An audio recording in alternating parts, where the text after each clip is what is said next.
Assalamualaikum Gambia, assalamualaikum Sénégal, auditeurs yi na ngeen def mbaa yéen ci jàmm.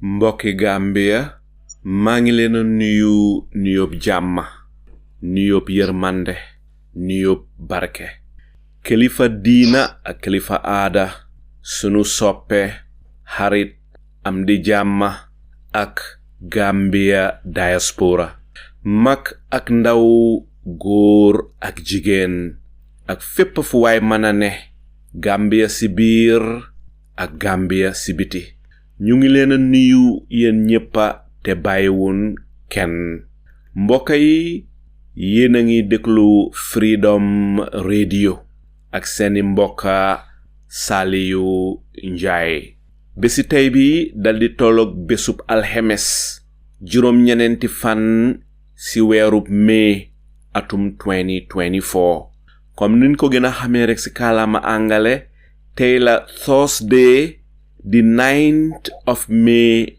2024 waxtaani tey bi ñu ngi gestu Janneh Commission bi ak lépp loo xam ne lu ànd ak moom la si ngaatal kay naane bugga ne ñuy xam li nga xam ne moo xew si Janneh Commission bi ndite ba commission bi pare léegi joxe woon neen ay recommendations yooya nga xam ne moom la Janneh Commission bi joxe woon déggun si dara comme rek TRRC bi tamit ñoom itam ban sutalee dal di pare seen liggéey dafa am ay recommendations yuñ joxe woon booba tamit déggun si dara ba tax na lii mooy li nga xam ne moom la ñuy gëstu lii mooy li nga xam ne moom la ñuy waxtaanee si programme tey bi nag ñoo leen fi amal benn special guest gan gu màgga koo xam ne kii du jàmbur du gan si biir Gambian yi xam neen ko ràññee neen ko tey mooy suñu gan fii si Freedom Radio boobu gan nag du kenn kudut Alhaj Mamadi Kurang bondoog duma def lu dut daldi ànd ak yéen rek ñu daldi dem jëli Alhaj Mamadi Kurang Mamadi maa ngi lay nuyu di la santa di la gërëm Mr Kurang di la jox sa wàccuwaay ba mat sek di la yaatal di la dalal bu baax a baax fii si Freedom Radio ma dal di la may rek nga dal di nuyu wante sun auditeurs yi balaa ñuy tàmbali waxtaan bi. waaw assalaamu aleykum Mr Njie maa ngi lay nuyu di la gërëm di nuyu sa déglukat yi tam di nuyu képp koo xam ne mu ngi déglu di contribute tam si programme bi ak sa technical support bi yëpp mooy suma for premier yoon pour waxtaan ci Freedom wante duma mun a turam wala ba dem without di jégal ndem si yàlla Panderi Mbay naka nekk ko xam ne dama ko daan déglu lu bari even if we don't agree on many waaye foog naa is a hero so yàlla ko yàlla baalal jox ko àjjana Firdaus masha Allah Mr Njie looking forward to a nice discussion. njëlbeeni laajte bi mooy ñi la xam bari neen waaye si ñi la xamut ana kan mooy Alhaj Mamadi Kurang. waaw Alhaj Mamadi Kurang maa ngi juddoo Ñamina dëkk bu ñoo wax Kudang Ñamina Kudang foofu laa juddoo foofu la started primary school bi tam joy nekkoon after primary school ma dem to St Mary's primary school Banjul. Fala completed my primary school bi Neka St. Mary's, neka di dem studies to Serakunda Primary School, Simambala. Joge fa dem St. Augustine High School. Fala defe Form 1 be 5. Joge St. Augustine's nak Form 1 be 5 def O level B. Yala def ma am distinction ci O level B. Dem 6th form. Neka for 6th form, neka tam head boy in St. Augustine's, 1991. Joge fa dem ligay for like an intern for 1 year in Gamtel. Si IT department B, 92 am scholarship dem Malaysia. Fala study for 4 years, 92 by 96. Am for degree in economics, bachelor's honors. Joge Malaysia, ñëwaat Gambia di liggéey for some time in Islamic Bank.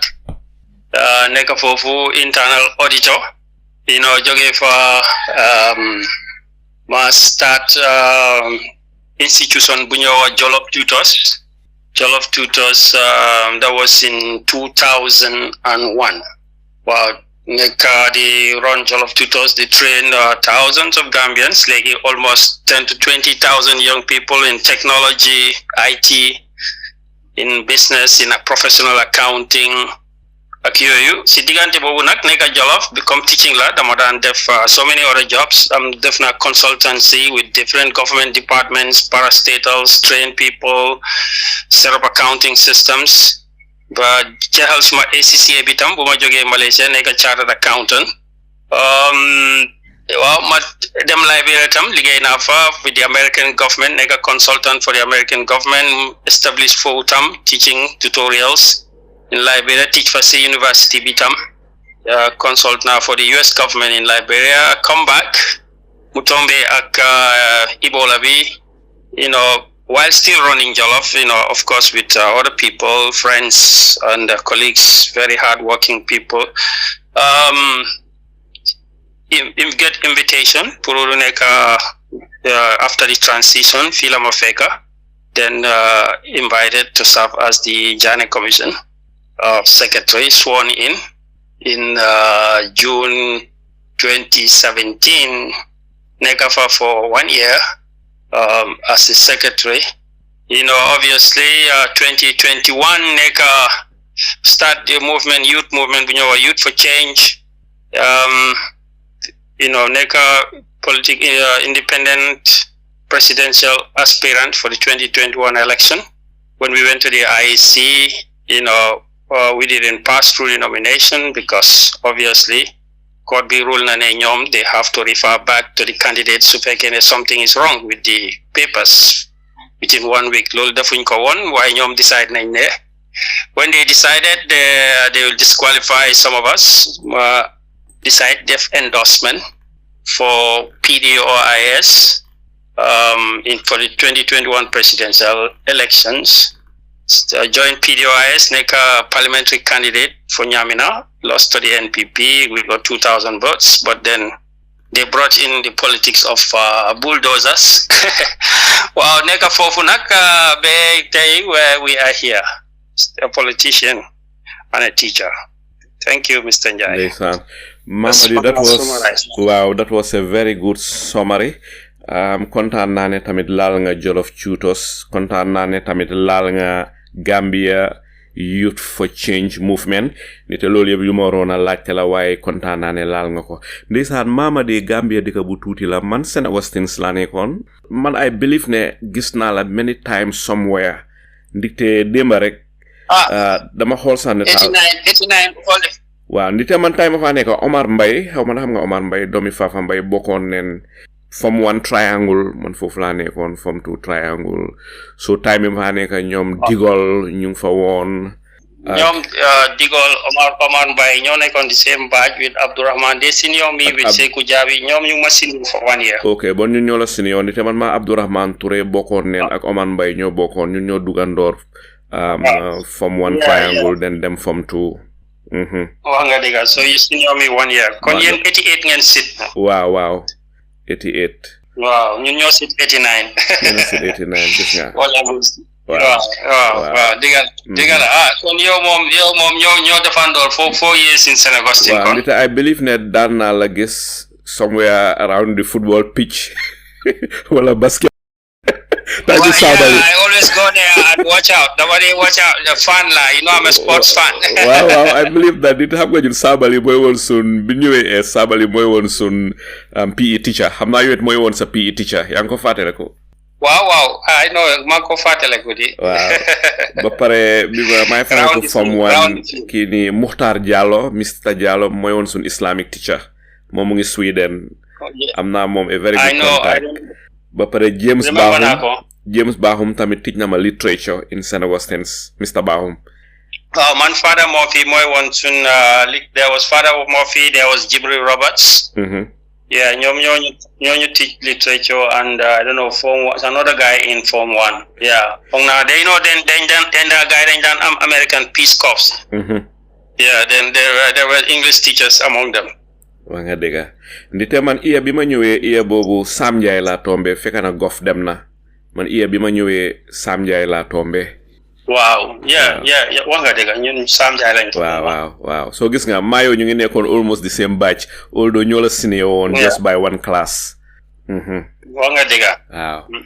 Ndeysaan fi mu nekk ñu dal di tàmbali waxtaan bi Mr. Kurang, gannaaw boo xamee ne jaar nga place yu bari, def nga sa studies, dem dëkk yu bari, dem Malaysia, Liberia, am nga degree in economics, ba pare you are an expert in accounting, yaa ngi am ACCA. Man nag art student laa woon, foog naa ne yow commerce student nga woon time nga nekk sa Senegal States. Waaw man commerce student laa woon. Waaw ba pare yaa ngi wax St. Mary's, ma Albion primary school laa nekkoon. Yow yaa ngi woon St. Mary's suriwaatee ñoom. Yeah. So Mr. Kurang, ma bëgg laa laaj de, with your background in economics, in accounting, lan moo la dugal si politics? Yeah, I mean, foog naa life is in stages. One should always ask yourself, like, what's going to be my effect? Because when I was in Sense Soneke head boy, you are almost like a student politician. So when you live there, Madam C, University Bitam, I was the head of the International Student Society in my third year. University of the Gambia? Benin University? No, I went to the International Islamic University in Malaysia, Kuala Lumpur, Malaysia. Yeah, so it's like a university of international students from all over the world, about 70 countries. So I was a student union president. Now, when you have some kind of experience like that in the school, you learn how to maybe fight for people's rights. And of course, I take it seriously because you see so many things that affect students that you feel that maybe as the link with the authorities, you can do something. You can put some pressure to get some results for your fellow students. Now, when I left at the university, I was even actually at the university teaching because the accounting background in sense very strong. My O-levels, A-level accounting, and Bumademe university accounting was a start. So good start for me. Already I was helping students while I was studying. So and then I came back. I started the school also. Bank before the bank, after the bank must start Jollof. One of the main reasons the same question again. What effect can I have? How can I help people? What effect can I have on people? If I'm not around tomorrow, what effect can I have? That's in English. In Islam they say, what is my sadaqatul jariyah? So at the end of the day, when I checked it, I was in the bank and I saw that I was an auditor, and it wasn't easy for the accounting profession, particularly auditing, because accountability was a big problem and has always been a big problem in this country. So I faced challenges, and I just decided to myself, I remember I was speaking to my dad, before he passed away then, and I said, well, I think maybe I am meant to be a teacher. And then he said to me, well, what do you mean? I said, because I think God has gifted me when I explain things, people understand easily. And maybe I have the patience to explain to them. So I think that is telling me, since I can do that, maybe God is telling me that is what I should do. So that was, I haven't decided to set up a school then, but that was at the time which I was contemplating in my life what to do, what turn to go and work for another bank or to go and continue to look for other jobs. So I said, well, I think I should teach. So I started the school, and what I was saying is why I need to teach also is because I see so many young people who are very talented, very good. And these guys, they leave grade 12, they don't have anything else to do. They leave high school, they're almost redundant. The workplaces maybe don't take them, and society has nothing to offer them. So I said, but these are smart guys. And what I've seen in Malaysia, because life is about what did you see that is positive in other parts of the world and how you can bring it. I saw in Malaysia that education was not all about university. I saw there that those who couldn't go to university, have other alternatives where they could do private courses that are correspondence and they are standard and international recognized by employers. This can help young people, even though they say you don't have, for example, 5 credits or 6 credits to go to university, you still have a life, even if you only have 1 credit. I said, so no, why not? Why not the Gambia? I've already seen this work in Southeast Asia. So if it can work in Malaysia, it can work here. These students, they speak English. If you give them a British exams, they can do it. So this is how myself, because my ACCA studies, I did it by correspondence. And I started it in Malaysia. I completed it in Gambia when I was working at the bank. So I already knew how to take international exams. So I knew how to push other students to do it. And because it was accounting, the ACCA was correspondence. So I just said, well, I think I can push this. And then since how I did it, I can show it to a lot of Gambians to do it. So this is how we started Jollof Tutors. And I invited some friends, they came over, some were coming on part-time, people like Babukar Koma, Sanusi Ture, and we said, I started in Kanifing Estate at the youth center, because I was also part of the youth activity. We used to call it Kanifing East Youth Development Society. When I left university, I found these boys there at Kanifing Estate. I was staying with my uncle. I was in married then. So I was sitting there and I was joining this youth organization and I see what they do. And because I just came from Malaysia and I had this experience with the student association there, activism, how to help students, self-help. Because in Malaysia, one thing about student union is they do business. They don't just do politics. You see student unions organizing business trips, raising money to go into ventures. So when I joined the youth, the Kanifing East Youth, I told them, no, look guys, there is something else we can do apart from just doing fundraising and that. We can actually start a project. So my boys, we're the same age, but they haven't gone to university. I've been to university, I've been to Southeast Asia, and I travel around Singapore, Thailand. So I saw things. I told them we can do it. So, a lot of guys just didn't know what I was talking about. But so I told them, look, something I'm going to do. I'm no more with the bank now. What I want to do, I just want to go out there to the youth center, and then I'll put tables under the mangoes, and then on mango trees, and then I'll invite guys. They will come. I have done an ACCA by correspondence. I'll print some flyers and I will show them how to take an international exam. So this was how it started. I go there on Monday morning with one laptop. I started in January 2021. I set up and then I tell the boys, come. A lot of them, they came free. Some were cousins, some were friends, in the neighborhood, some were relatives. So they came and we started Jollof Tutors, and a lot of them came for free and they did it for free. Later, when more people started coming, we have to charge some money to pay the lights, electricity. Then when the place becomes small, we have to move to a commercial place.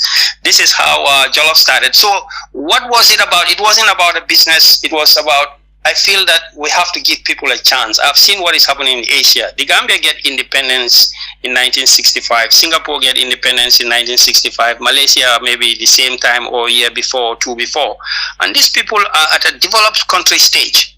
And they tell you the only resource that we have is our people. So how do we translate that in the Gambia? It has to be about the people. And who are the people we're talking about? It has to be about the young people. So this is why I invested all my life into young people. Whatever money I get, whatever investment I get, whatever time I get, I put it there. And then we saw Jollof Tutors come through, and then 20,000 students later, we exposed IT. People were charging $6,000. We charged $500. We broke a revolution in the IT market. It becomes easy until the mobile phones came. Right now, this was my history in academics, but you can see already my life was about, even though if you call me a businessman or entrepreneur, I was about investing in people.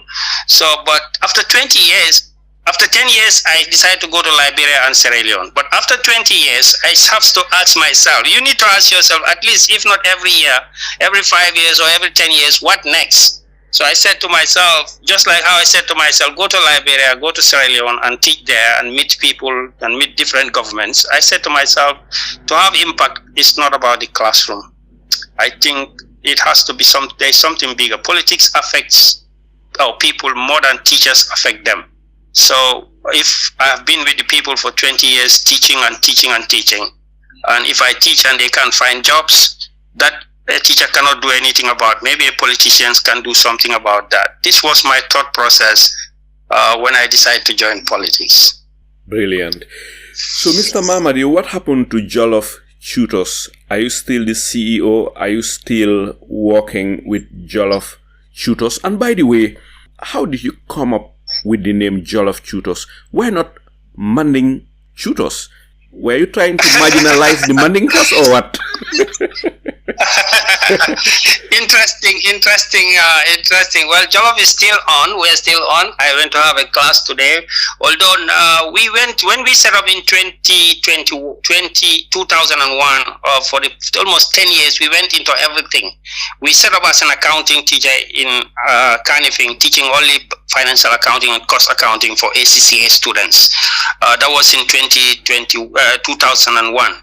And it was successful. When we became commercial, we continued with ACCA. Then the other people came and say, oh, I want to do AAT. Somebody else, we say, okay, we'll give you a teacher. Another one comes, I will do CAT. And then another one comes, oh, but I want to do business management. I can't do accounting. Then we went into ABE, ICM. Then we see the IT revolution coming, and we cannot miss it. We set up classrooms in Brikama, classrooms in Kairaba Avenue. We had about 10 computer labs training about 500 students a day around 2005, 6, 7, 8. So everything you have to respond to the time. We decide to respond to the time at the time that it is happening. Now, your other question was how did I come up with the name Jollof Tutors? But now, obviously, we have to drop all those things, drop IT because mobile is available. You can't be having big computers, electricity, nawek mungi ser, ngabuga big machine CPUs over there. No, mobile more computer vitae. So drop the IT lab. And then ABE there, ICM there, the universities here, let them go there and do business management and marketing and so on. These are academic subjects. Okay, accounting, yes, teach people with their fingers. Let them know how to balance the books. That's what we specialize on now. So when people come now, we tell them, oh, we do pure accounting. So we downsize and we streamline. We don't have to market too much because whatever happens, people will look for us wherever corner we are. We moved from Kairaba Avenue. We went into a place that is quieter, and accounting students are coming one by one and they're getting value for money at the moment. So your other question, like I said, why Jollof Tutors? Like things have to grow naturally out. As they said, when you are writing a book, you don't even choose the title of the book. Sometimes in the middle of it is when you think of a title, but you have the idea. This is the revolution we want to start. And why we choose Jollof at that time? Obviously, it has nothing to do with the language or the tribe or whatever. My mother is Maninka. I speak only Maninka, and I speak fluent Wolof. My grandmother is Janneh Njie. She comes from Salum. I just remembered that when you asked me that question. My grandmother comes from Salum, right? She has 3 children there. They are now part of Senegal. 4 children there. They are now part of Senegal. Around 1900-something, she came and married my great-grandfather, who was a chief in Nyamina, Salieu Kurang. They married, and she got another 4 children in Kurangkunda. So 4 children in Salum, 4 children in Kurangkunda. The 2 families still visit each other. We speak Mandinka, they speak Wolof, but whenever they come, all our family speaks Wolof because our great-grandmother speaks only Wolof until she died. But her children grow up speaking Mandinka. But we have a surname that is Tukulor. This is Gambia. But why Jollof Tutors? We said at that time we were trying to go against a thinking, a trend. What was the trend? We were trying to go against this idea that Jangi Jollof Nehut. So this was a fashion word, trendy word that was going on at that time in the early 2000, in the 1999, 1997. Gambian youths were thinking that the only way out, the only way to make it in life is out. So we wanted to do a counterculture. And since they say Jollof Nehut, Jollof Easywood, Jangi Jollof Nehut, these were the slogans that they were throwing around. Then we said, now, I said to myself, now, you need to go counterculture. You need to build a counterculture. And what is the counterculture? The counterculture we're going to build is we're going to tell people you can make it in Jollof. Since they say Jangi Jollof Nehut, Jollof Easywood, right? I want to go to Babylon because it was two words at that time that we were fighting. Babylon, Jollof. So we said, now we need to take Jollof and show people, some people who have this left high school and they cannot go to university, they cannot travel abroad, but they can still make it in life. So we introduce them to an international course, which if I do in Malaysia, some are doing in UK, some are doing in America. You can do it in Gambia because we have been there. We have been to UK, we've been to Malaysia, we've been to Gambia, we've been to the States. We see that it is the same teaching that they will give you. We will give you the teaching that you will get in London, and then you will sit the exam that the London students are sitting, and then you can now work anywhere else in the world. And today, my brother, Njie, my uncle, I'm telling you, more than 1,000 young people that have passed through us, our HCA programs, are doing international jobs all over the world, all over the Gambia, in almost every company or corporation or government department that matters in the Gambia. We have a student there that went through our accounting or business or so program. A lot of managers, some are successful entrepreneurs. I go to London or to July 4th in America. I see people who call me and I can maybe recognize the face, some of them, but I don't even recall them. And they will tell me they've been through it in the tube in London. So they've been through Jollof Tutors. So actually the counterculture, most of these people, once they do this program, they don't need to go and hustle again. They can build their career in Gambia and it can lead them to international jobs, or it can lead them to managerial or life-changing jobs even while they stay in Gambia. They never travel. So we see this happen. So the question is, that was a very minor scale. That's only an individual with his friends can do. But what can you do if we have a government? So this is what got me into politics. Mamadi, li about Jollof Tutors, definitely it is very inspiring. Ma bëgg laa laaj rek, xam naa ne auditeurs yi déglu ñu bari nañ ci am interest. Ma bëgg xam, at this moment in time, ñaata students ngeen amee? Yeah, no, business is private, bro. Okay. Nobody can do lawa. I'm delivering pizza in London. How many pizzas do I deliver in a day? Wow, definitely. But anybody is invited. Anybody is invited to come. My teaching right now is I teach all over the world. I've been teaching in Liberia. I'm still in touch with my students, right? And I've been in touch with businesses that I work with in Liberia. So, brother, knowledge amut boundary. Mm-hmm. When the COVID came, everybody realized. When the COVID came, by the time the COVID came, we had more than 100 professional or 200 professional students. But when the COVID came, your mindset has to change. Has your mindset not changed? That people must still think that education is about a group of people camped at one place waiting for death. Come Mama, didn't go here. When the COVID came, the whole world changed. Even the new delegate of a change. The new did school of a change because gis nga fim nek ni ñu bari they work at home. Just like me, I work at home. But pare fim nek ni ñu bari they are studying online. Ma bëgg xam rek in Jollof Tutors, do you run online courses? Yeah, I mean we don't run any Jollof, anything we start, we don't do it on a commercial scale. Online is an experiment. So most of the online, we do online. If you say online course, we say we do online services. That is, we help people who studied with us before, lots of them, and they are still continuing studying at their homes. We help them prosper. And then other students who are studying active in other parts of the world or in the Gambia, we help them, and we do this free of service. And we are also coming up with a program with a Nigerian let me say external partners. We're thinking about artificial intelligence because this is the new way to go. So we're trying to see our students virtually who can enroll, particularly in Gambia. We think artificial intelligence, is going to take over technology in the very near future. And when we saw IT in 25 years ago as becoming the phenomenon, we invested into it and had 300, 500 people coming. We think artificial intelligence is the next thing. Well, it's not like IT. You can't have 100 students studying artificial intelligence. You wouldn't have that resources, but it is good to start. Kontaan naa ne wax nga artificial intelligence xëj na suñ auditeurs yi déglu suñ waxee artificial intelligence nen xara réer waaye xam naa ne su ne AI moom la ñi gën a xam fi mu nekk nii which is taking lots of jobs fi mu nekk nii ma bëgg a xam rek in the future foog nga ne artificial intelligence may be something for Gambian students lan mooy si sa xalaat?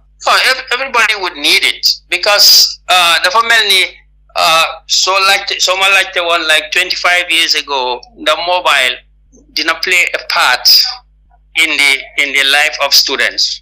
Legi Gambia wahumala university students or college students, grade 9 lalawa a grade 12. Saraka the flag call monela sma amute ma mobile do ma pass. What the yang ma diga. Wow. Yeah, so lolo su question bobu kula ko lajon 25 years ago munan nga wax ne sa university sa ni duñ mobile why legi university so fa nek amulo mobile amulo computer do muna function because you can't do your assignments, you can't do your research, there is no library, nobody has time for a library that where you're going to go months more time in university. We go to the library and spend hours and hours, books after books, searching for paragraph after paragraph to do your assignment. Legi lolo amut legi daga dañ la teacher bi daf la jox assignment, you sit at home.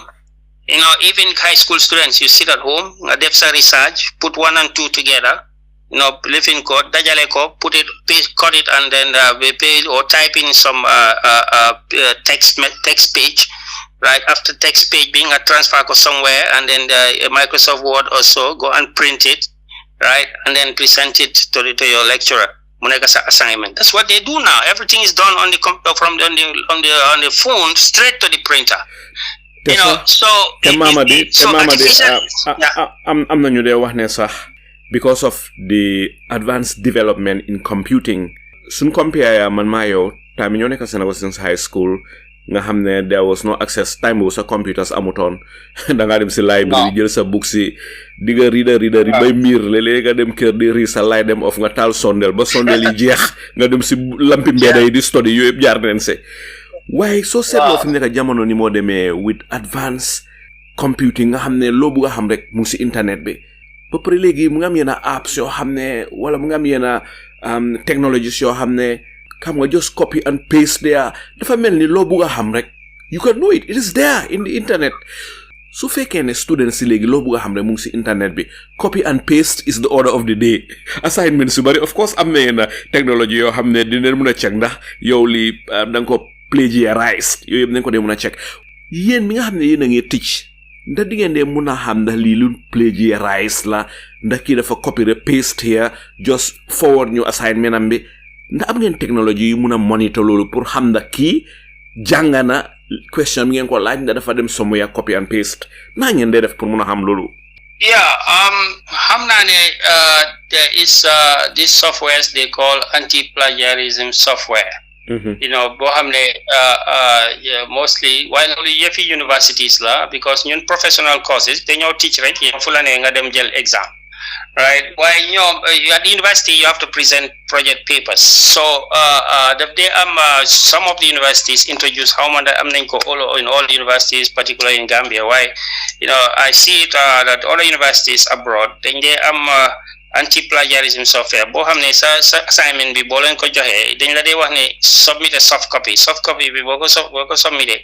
Ñom suñ ko dugalé ci software bobu nonu su fekkee ne plagiarize nga ko nga dem copy from one web page nga paste ko sa assignment bi automatically software bi def ko dey detect ba mu wax la fan nga ko copier yow suñ la ko wonee your marks will be down. So loolu daf dee mun a force the creativity and hard work of the student pour mu mun a def own research am produce an original work.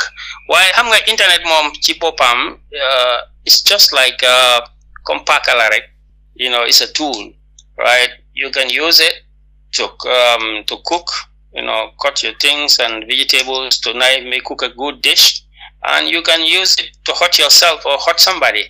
So come to take an internet be known la, at the end of the day, very early in our lives, in our families, in our organization, they disturb young companies because send staff they hook up to what they should not, that waste their time and reduce their productivity. See bitam if they muna am, in society everywhere mungfa see classroom bitam def si they muna am. So bobu dafa def si individual be and the corporate and the family and the class or the school to set up certain rules, because just now in schools, for example in Gambia, you they allow students to bring smartphones to school, which is a good idea. Then you want to concentrate on what they do when they go home. They can do their research.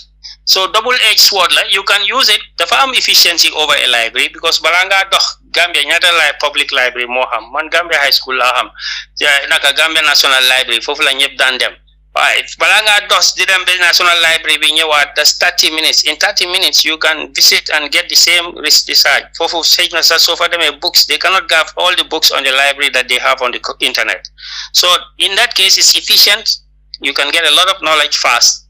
But we know it has a lot of negative consequences also, or effects that people need to watch out for. mbokk yi di leen fàttalil ne programme bi live programme la mbépp koo xam ne bëgg ngay bokk ci waxtaan bi wala mbépp koo xam ne am na loo bëgg a laaj Mr Alhaj Mamadi Kurang rek mun ngeen a oote ci 0046 725 442288 boobu WhatsApp number la fi mu nekk Mr Kurang ma bëgg laa laaj lan mooy li xew, what led to the creation of Gambia Youth for Change movement? No, why I already explained now smart thought process bi bo xamne mom la am bala ma duga into politics. So su fekkene lolu moy smart thought process dafa melni decide na ba pare, and I have to just think about what is the vehicle that we're going to use to chat through this. So that was because I already explained to you my contacts. Most of my contacts, obviously, for 20 years I've been in, working at Jollof Tutors. So it's about youth. I have contacts with youth. Whether I like it or not, that's the reality. So when you have a lot of youths around you and they share the same aspirations, they share the same ideas. So you naturally have a youth movement if you have some either as a pressure group or some political idea. So this is the situation. This is what led to the Youth for Change.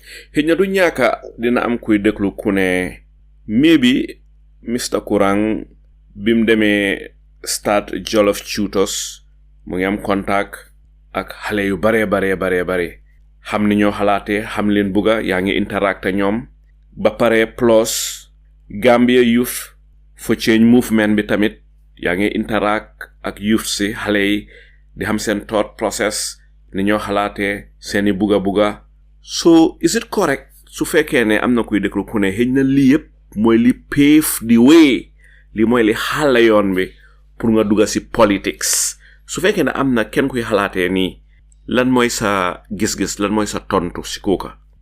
Well, the people started Jollof Tutors just now ay ñoo xam ne liggéey nañ ak man or students am man while ñu ngi Jollof Tutors at that time ñoom decide nañ ne pour join politics. Yes, join the APRC regime that was going on, join the other parties.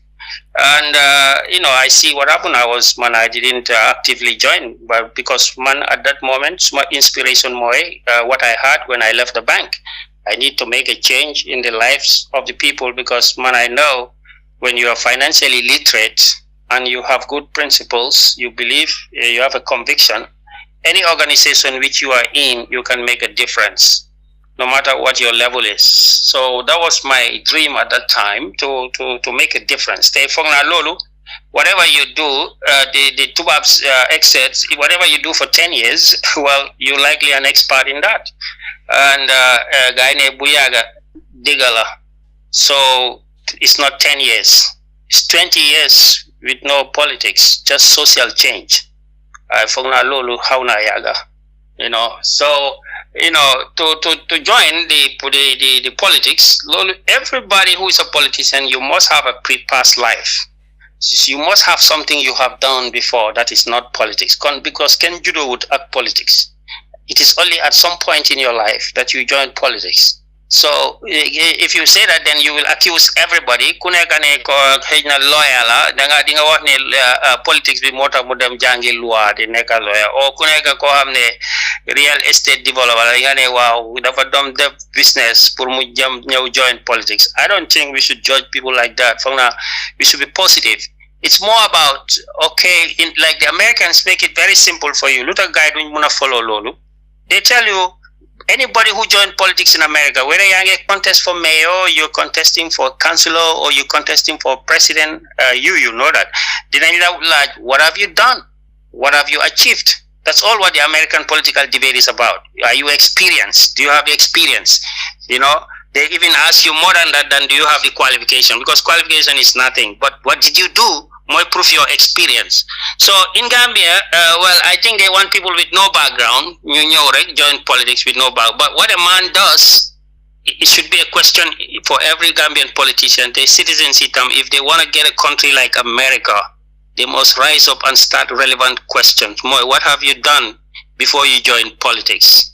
Right? We don't care why you do it. Nobody can know for certain why human beings do things. You're just wasting your time. Only one person knows that, and that's Allah. So don't waste your time. But you can ask, what have you done? What is your track record? Have you got the experience? Mr. Kurang, growing up in Banjul, Manayo, we are in the same generation. At that time, sumamoram yu bari. So len laajee lin la mooy ne la doy ak Halifa Sallah Sidia Jatta ñoom Sam Sarr ñoom ñoo ubbi suñ bët si ngaatal dafa mel ni Halifa Sallah is the political godfather of so many people in my generation as I was growing up in Banjul bi ma nekk Senegal since high school. Ma bëgg la laaj rek yow bi nga nekk sense kan mooy woon sa political godfather, kan mooy woon sa political idol? Yeah, man, I didn't grow up like having a political idol. One thing I know, when I was growing up, I was very curious. So if you ask me, yes, I was inspired by Doi at the time because I read their newspapers. I read their Foria when Bunkodan Njie on the streets. I don't have the Halis, but anytime I have an opportunity, Damakode Buga read. And you know, being in high school in because in sense, therefore, sense is a very idealistic institution. When you come there, what they tell you is just what the Americans tell you. The sky is the limit. So the sky is the limit. It just in so many manifestations in St. Augustine's, and I think the boys' high school is always special because then they want to explore yourself without trying to be like anybody. You know, for me, that's what makes sense different. Damakodewa guy, Gambia High School so far naked, and they were straighten up because, you know, girls are around. Why? in sense, you are yourself. That is what I call a true sense, you know. And Lola de Hall, when I see so they can Gambians, you have to straight because the girls are around. Langa means Lolo. No, because Soneke Boys High School, when you are going to class in the morning, you're not worried about dala bi boots bi rahas ngako, say uniform bi maybe passing ngako, you know, and so on. Maybe there will be some odd cases, you know, because you know that when you come, you want to go to the basketball court, you want to go to the volleyball court, you want to go to the football field, and when you come to class, you know, everybody is actually maybe doing the same thing or a similar thing. So obviously, naturally, you are not conscious of being worried about certain things. Unlike obviously, so school bohamne maybe 70% is ladies. Obviously, mom jaruta explain hamga. So, but that's a fact of life. That's why that you must have think about. Lan mota guy believe that the Catholics believe that, or some of the Muslims believe that there has to be a boys and there has to be a girls high school when people are at their formative stages. Yeah, it doesn't mean that they will be better than the others from the other place, but obviously it's to make their environment different. So when your environment is different, it makes you different. So what I'm saying is, I've seen so many people in sense, doing things and coming up to becoming other things. And it's got that free independent spirit, that it's in the school song, and it's all around you. You feel it. So you're allowed to dream. Let me say it that way. You are allowed to dream. When people like Father Murphy teach you literature, they introduce you to Caesar, and they introduce you to Mark Antonio, in the Merchant of Venice, and you read the books that they bring in sense. You read about this King Solomon's mines. Nothing affects your life more than these things. Yeah, more than these things. So you are already. Why do they bring these characters to your life at that stage when you are 13 years, 14 years? You don't even know anything. This is your love. So curriculum is not meant to make people pass exams. Curriculum is made to build people, and I think the St. Augustine's curriculum build my character. Wow, gis nga. Comme man ni ma nekkee woon St. Augustine's High School nga xam ne ñëpp boys leen. I used to believe ne boo nekkee in a all boys school si nga gën a mën a concentrate as a boy than boo nekkee in a school boo xam ne it is mixed boys and girls. Man loolu yoon suma opinion, xaw ma yow lan moo si sa opinion. Ndikte xam nga góor rek we are easily distracted. Ndax du dëgg ur dama ne bi nga nekk Gambia School Mr. Kurang du ñàkk amoon la xale bu jigéen bu rafet ku la daa distract léeg-léeg so moo tax bi nga wax noonu ne you have to straight up rek xam naa fi mu doon waaye ma bëgg laa laaj kan moo la daan distract at that time. Guy you dey hang around box bar bari na de. Waaw si break time boy ñu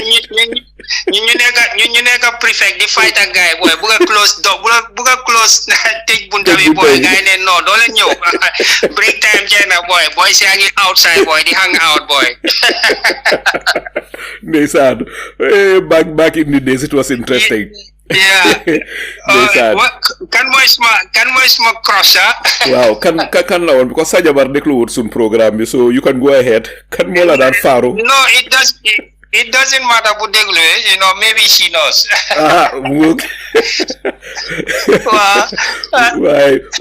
Why xaaral pour protect ko bun wax turam waaye xam naa ne as a head boy dina am lot of challenges. Xam naa ne dina am lot of temptations. Ara mawala suma jabar money consents mu ngi on Gambia High. Yeah, so I'm guilty, right? You reveal a 30-year-old secret there. Yeah. So crossbow mo sa jabar ko neka. Suma crossbow suma jabar, yeah, why not? Wow.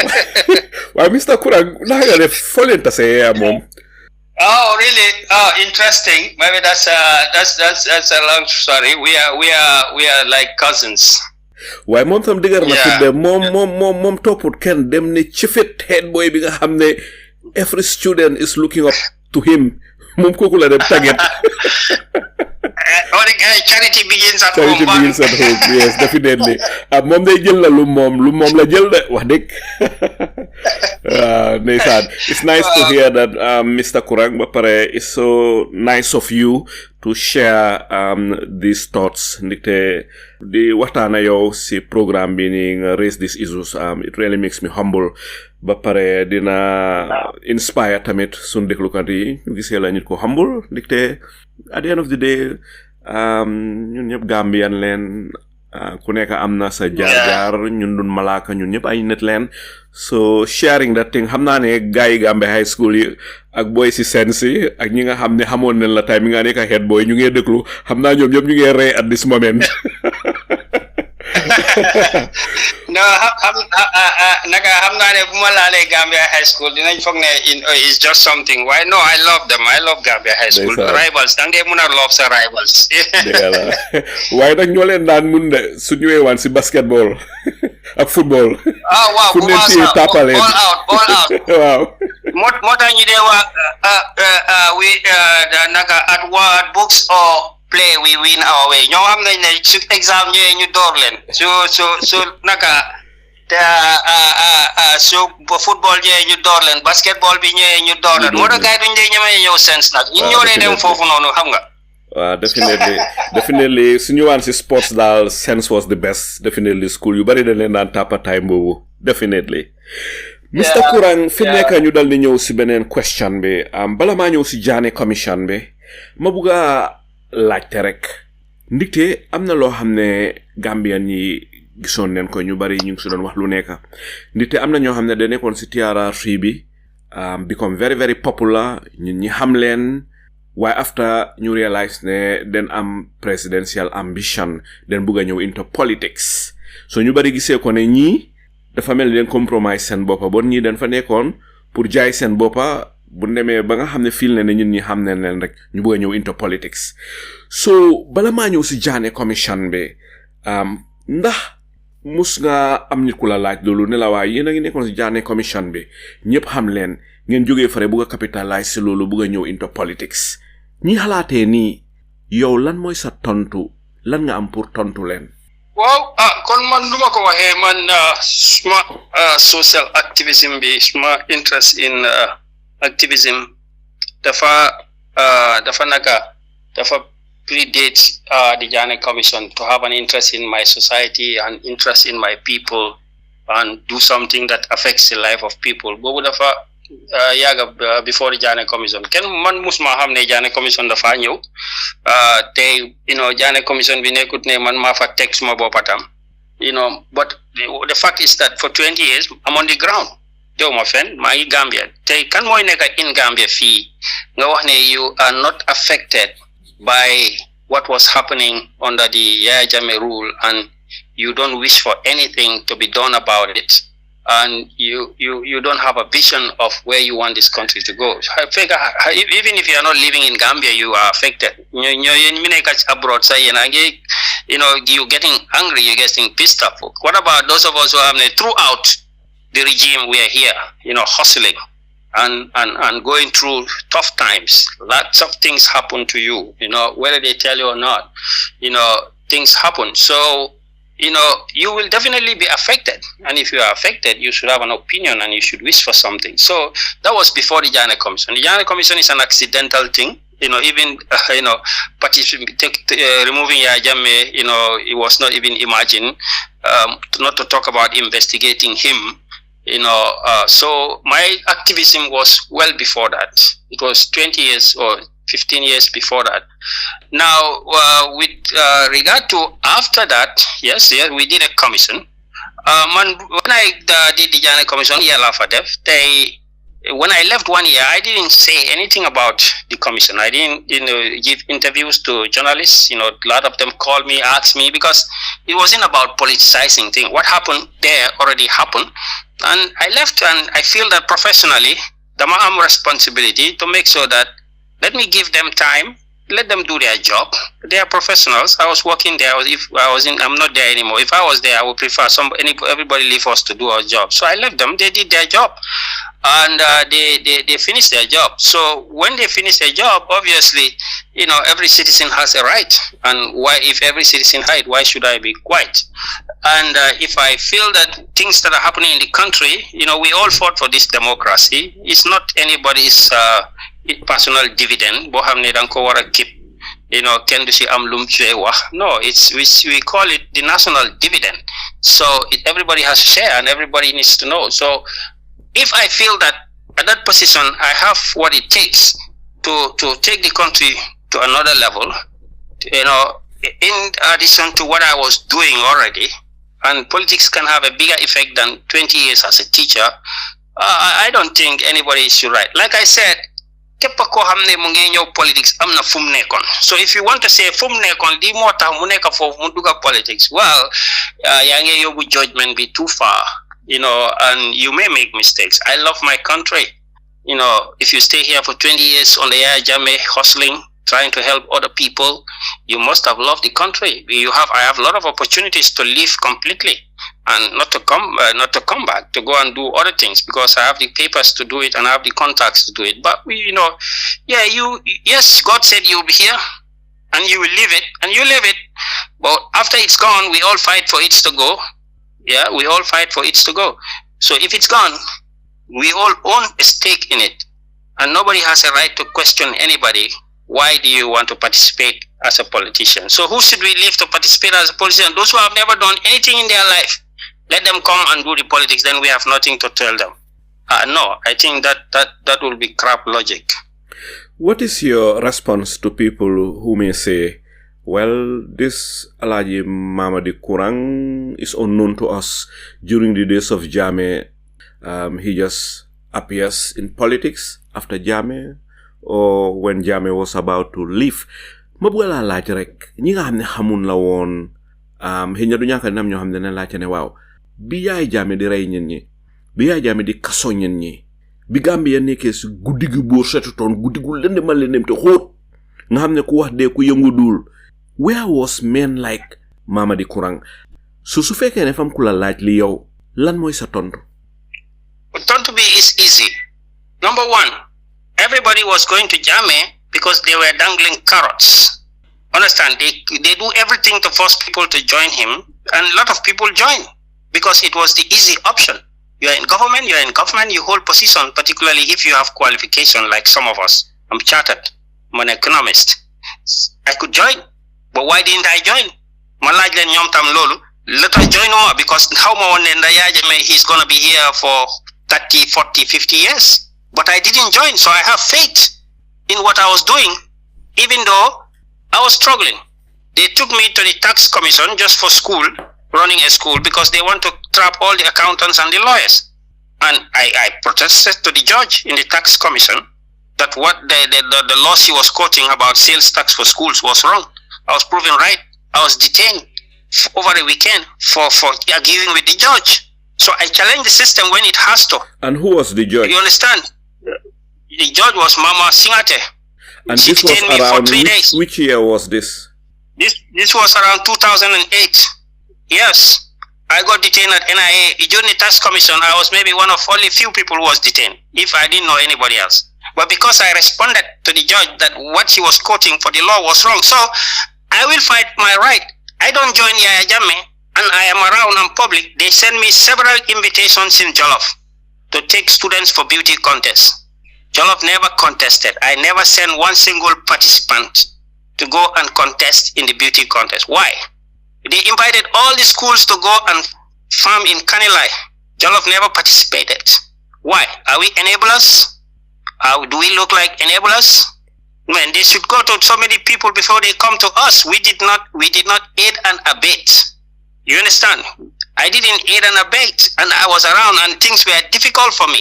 When I got to the tax commission, I see that this is government targeting. That's when I decided that I want to go to Liberia and Sierra Leone. And it opened up other opportunities for me. I managed to work with the American government. I still maintain my independence. Did you feel at the time that the tax commission was a political witch hunt? Did you feel that you were targeted? It was a witch hunt. It was a witch hunt, we know. Everybody knows it was a witch hunt. Yes, I was targeted. I was detained for responding back to the judge that the law she quoted was wrong, because I know a little bit about tax law. So these were the issues that were happening. So how can somebody come and say, Nyom Alhaj Mamadi Kurang, when we were in the struggle? We were the people that were being oppressed, trying to run businesses with our personal money, draining our family to put resources, and being harassed by the state. There's somebody who is sitting in and drawing plaque, find more country. We should ask them those questions. Yeah, we saw when Solo Sandeng's, not Solo Sandeng, when Sadibu Basiru Barrow's wife came to TRRC, I was surprised. They asked her a question, and she said that one of the daughters of Basiru Barrow, one of the kids, the sons of Basiru Barrow, came to Jollof Tutors, and she spoke to me, and that would help her to get education job. How many of them in the struggle look after those people who died and leave orphans behind? We did so many of that. At that time, even to help people who are not in good terms with Yaya Jammeh is a problem. We help so many people who are in good terms, who are in, we gave jobs to people who Yaya Jammeh dismissed. So how can you come back and say, what did you do for those people? Even Solo Sandeng, they can't do much for him and his family. And we were doing those things. We are still doing those things. We are running a school that is based on charity for 20 years. We go to hustle abroad and come and bring money to run the school. And we're doing that in Gambia under these difficult conditions. We face the NTA, which is run by the government, come and threaten us and close us down when we are indigenous businesses challenging government corruption. That is why they close us down and they have to open us again. Things happen, bro, and people seeing things, and people want to report things that they want to report. They want to focus on things that they want to focus on. They are candidates who have nothing to offer and have not done anything. We have done something for 20 years. So let them go look for other people to criticize, bro. Then hustle feed it. It's not easy, bro. Mm-hmm. What you gonna hear? And during those days, Yaya Jammeh was in the business of threatening people when they feel that you are not with them. So, well, Alhaj, what can you tell us about your detention at the NIA? At the tax commission, Mama was there, Mood Sabali and somebody else were there. The judge called me and asked me, they said this is a tax commission for lawyers, accountants, I don't know what they say, doctors, whatever. So they were just calling senior people of this country, harassing them, to me, and called me, asked me to mount the podium. So I mount the podium. They started asking me, are you an accountant? I say, yeah, I'm an accountant. Where are your accounting returns? I say, but I don't practice as an accounting firm. I run a school as an accountant, so I'm a teacher. They say, so what about now? They have moved from accountant to a school. So I was the only school that was called to that mission. Now you see, so many schools, only a Gambian struggling with a school is called to the commission. Now they come back to say, okay, where are your school tax returns? So I brought in my tax returns. I showed it to them. They say, but okay, you've been paying, but you are owing some arrears. I say, yeah, that's natural. In tax, you have arrears, and the arrears are not lost because the records are always there. So that is not arrears. If there is a penalty, there is nothing that do something. It's a penalty, you pay. So arrears are normal, yeah. Then they said, okay, but you don't pay sales tax. I said, no, sales tax doesn't apply to schools. To that, I said, I know. Then the judge said, well, you have to go and produce the act. If you don't do that, you will go to mile 2. I said, okay. The following, then she gave me a date to come. Then I went to the printing department. I bought the act. I came, I underlined the act, which says schools, churches, mosques, etc. are exempted from sales tax. So I underlined it with a marker. I highlighted it. The following day when she came, I mounted the podium. They asked me, I brought it to her attention. They looked at it for a long time. They realized that they were wrong and I was correct. But I didn't know until today. She cannot say why she, and I cannot say you brought it, but you are difficult to question. So you have not been cooperative. I'll send you to the NIA. It was a Friday. She said to mile 2 remind, but because the time on the court was delayed, it took about they were holding it very high court to make it look more serious. We just to be able to take people to jail, because it is in the court you can take people to jail easily. So then she said, they said, the remand, the time is, I don't know, 5 o'clock or 4 o'clock, they're closed. So she said, take it to NIA. Take him to NIA. Then I spent there. They looked at my file. They realized that this is not an NIA matter. So, but they didn't tell me that was an instruction from a judge. So they kept me there on a light detention. I was sleeping in some kind of a parlor, and they gave me some mat upon it. There were a lot of mosquitoes though, so I had to go and tell them to get me a moon tiger. And I spent the weekend there, Friday, Saturday, Sunday, and Monday. The officers came for me. They took me to the judge, and the judge said, release him. So there was nothing released. They didn't release me. And my name didn't come out in the tax company because there was nothing to report about me. It's a business. If it owes tax, you guess. If it's been paying, so what? So this was the story. So during the weekend, your weekend at the NIA, can you remember some of the faces? Because men like Musa Jammeh, Tumbul Tamba were really feared. And the NIA, just the name NIA was a feared name. So my question is, and I'm sure that the audience, our listeners would like to know, were you threatened at the NIA or were you tortured or something like that? Because that was the practice, that was the order of the day at the NIA. They used to torture people.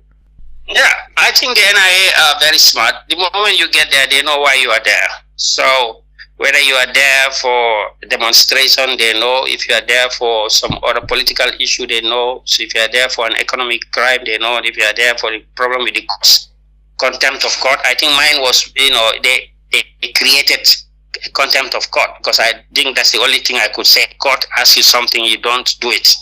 And I produced the document the court asked for, and it proved the court wrong. So the court still charged me for contempt, for not submitting it. But it was not a formal thing because there was no contempt, So it's just a feeling of the judge, I believe, at that time. So I believe that the NIA officers there, they take me there because when I process you, to process you is like they take you maybe to a middle level officer. I don't remember their names at that time. And I cannot even recall them. I haven't seen them after that.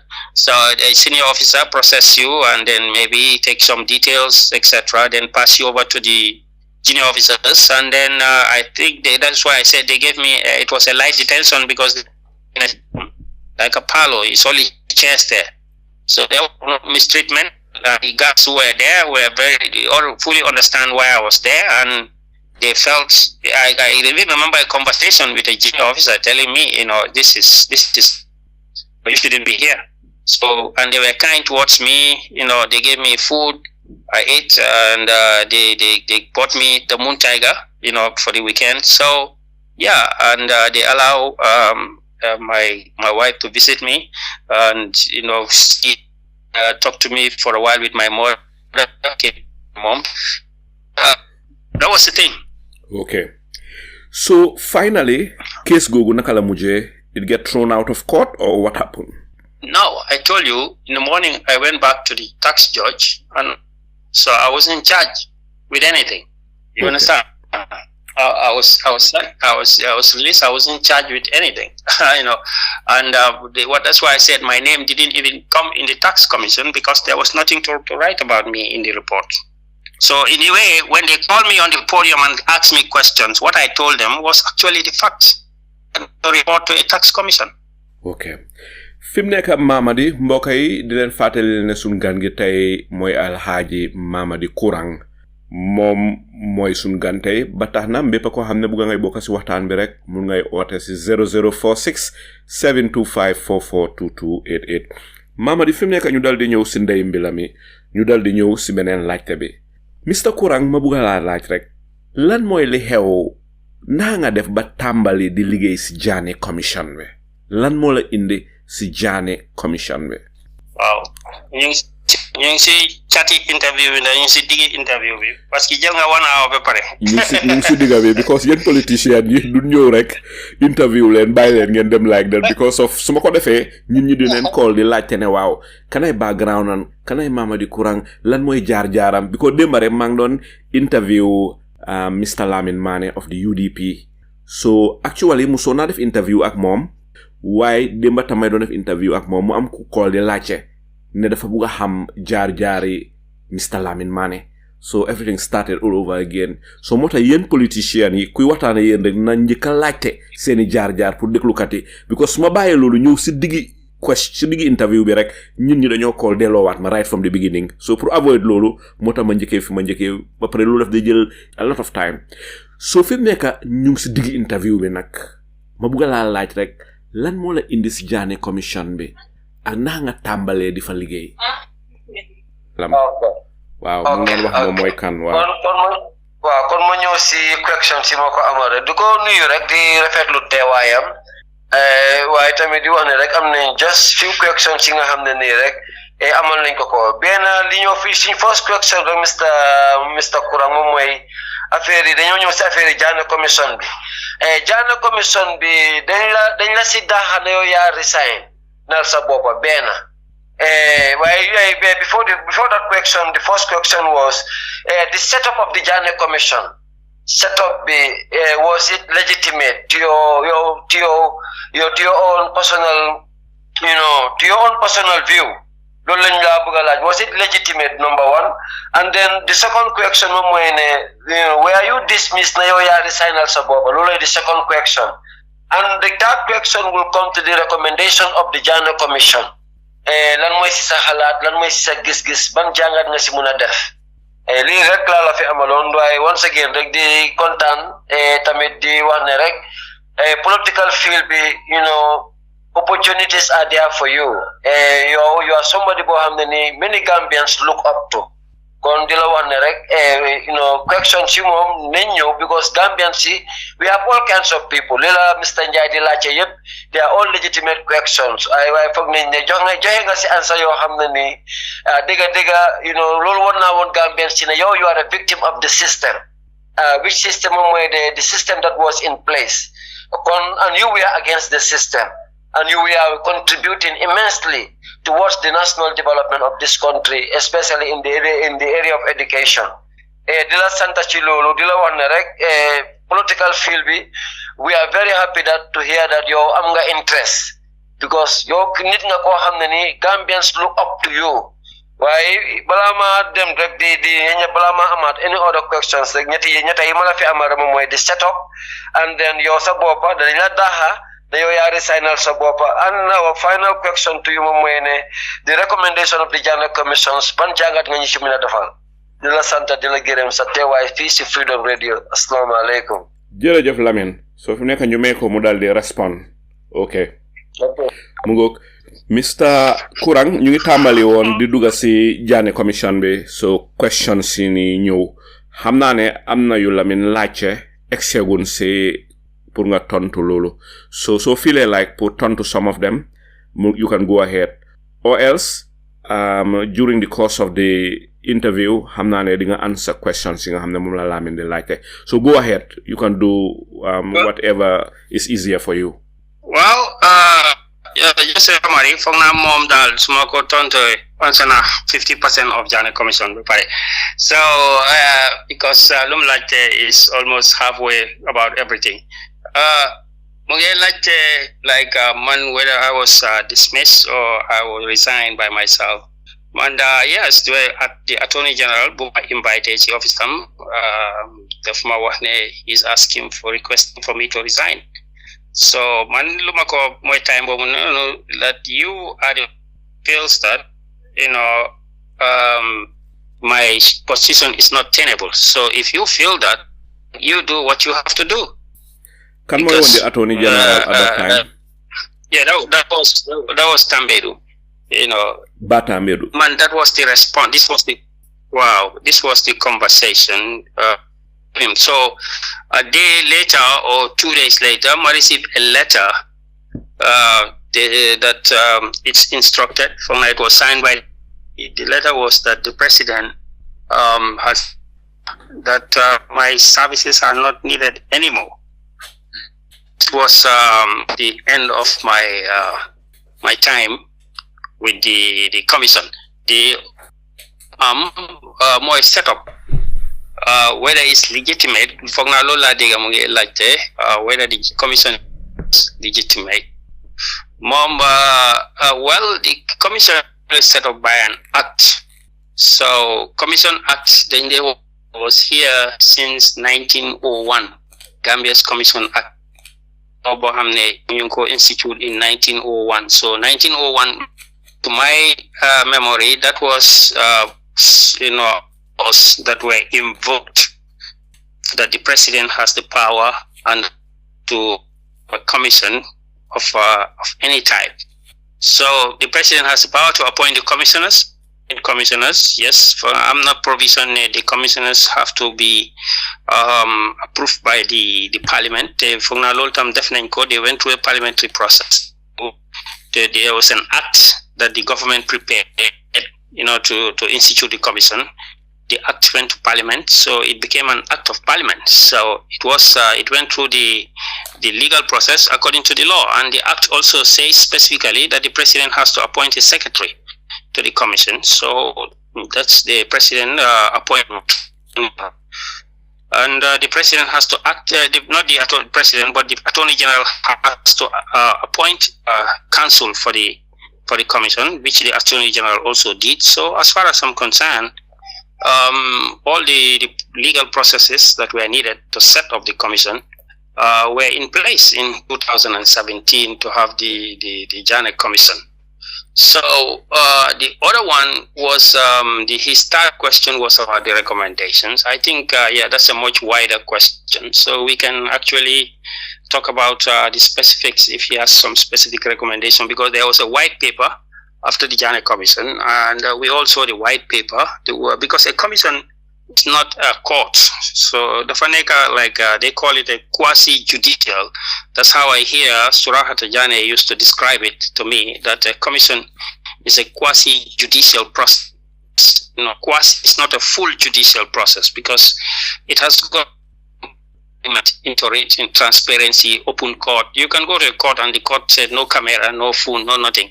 But in a commission, it's an open, transparent process. So it's got political, investigative and judicial. So it becomes not fully judicial, but quasi-judicial. So the commission has the powers of a higher court. But, has to be, obviously it's left to the government to adopt them. When the government receives them, it can adopt them into a white paper. That may not necessarily be all the recommendations, because time may have elapsed, so some are out at that time, so that the government knows. So the executive has to prepare a white paper. Just a white paper, and the white paper obviously, every Gambian knows that maybe it did not include all the recommendations. Implementation of the white paper. White paper. Dinaa ñëw kanamee tuuti si white paper bi. Lamine moom foog naa ne dafa laajte fekk man exeguma sax si point boobu lii Lamine doon laajte ni ko naa si doon ñëw waaye xaaral ma delloo la gannaaw tuuti rek li ma bëgg a laajte mooy fan la mbir mi tàmbalee naa nga def ba egsi naa nga def ba tàmbali di liggéey si Janneh Commission bi. Like I was saying, the Attorney General invited me, and what he told me is that they're setting up a commission. He gave me the background of what the commission is trying to do to investigate the former president, his close associates, their business and things in the government and also with government enterprises. And they have formed a team. They have, they're recruiting commissioners. At that time, when they called me, I think they have already formed the commission because, or they have already approved the commissioners. But I think you have to do that before you get a secretary. So what he did is need a secretary that has financial background. And that was easy because I was an economist and an accountant, and I have an understanding about business. I've been doing consultancy since. And the other thing, two criteria was that there's somebody who can set up a system, because obviously a commission is just like you form a company on paper and implement it. You must put in the infrastructure, the organizational, the organogram, you get the people, assign them responsibilities, do this, you issue summons, you do this is how we keep records. So you have to set up a system.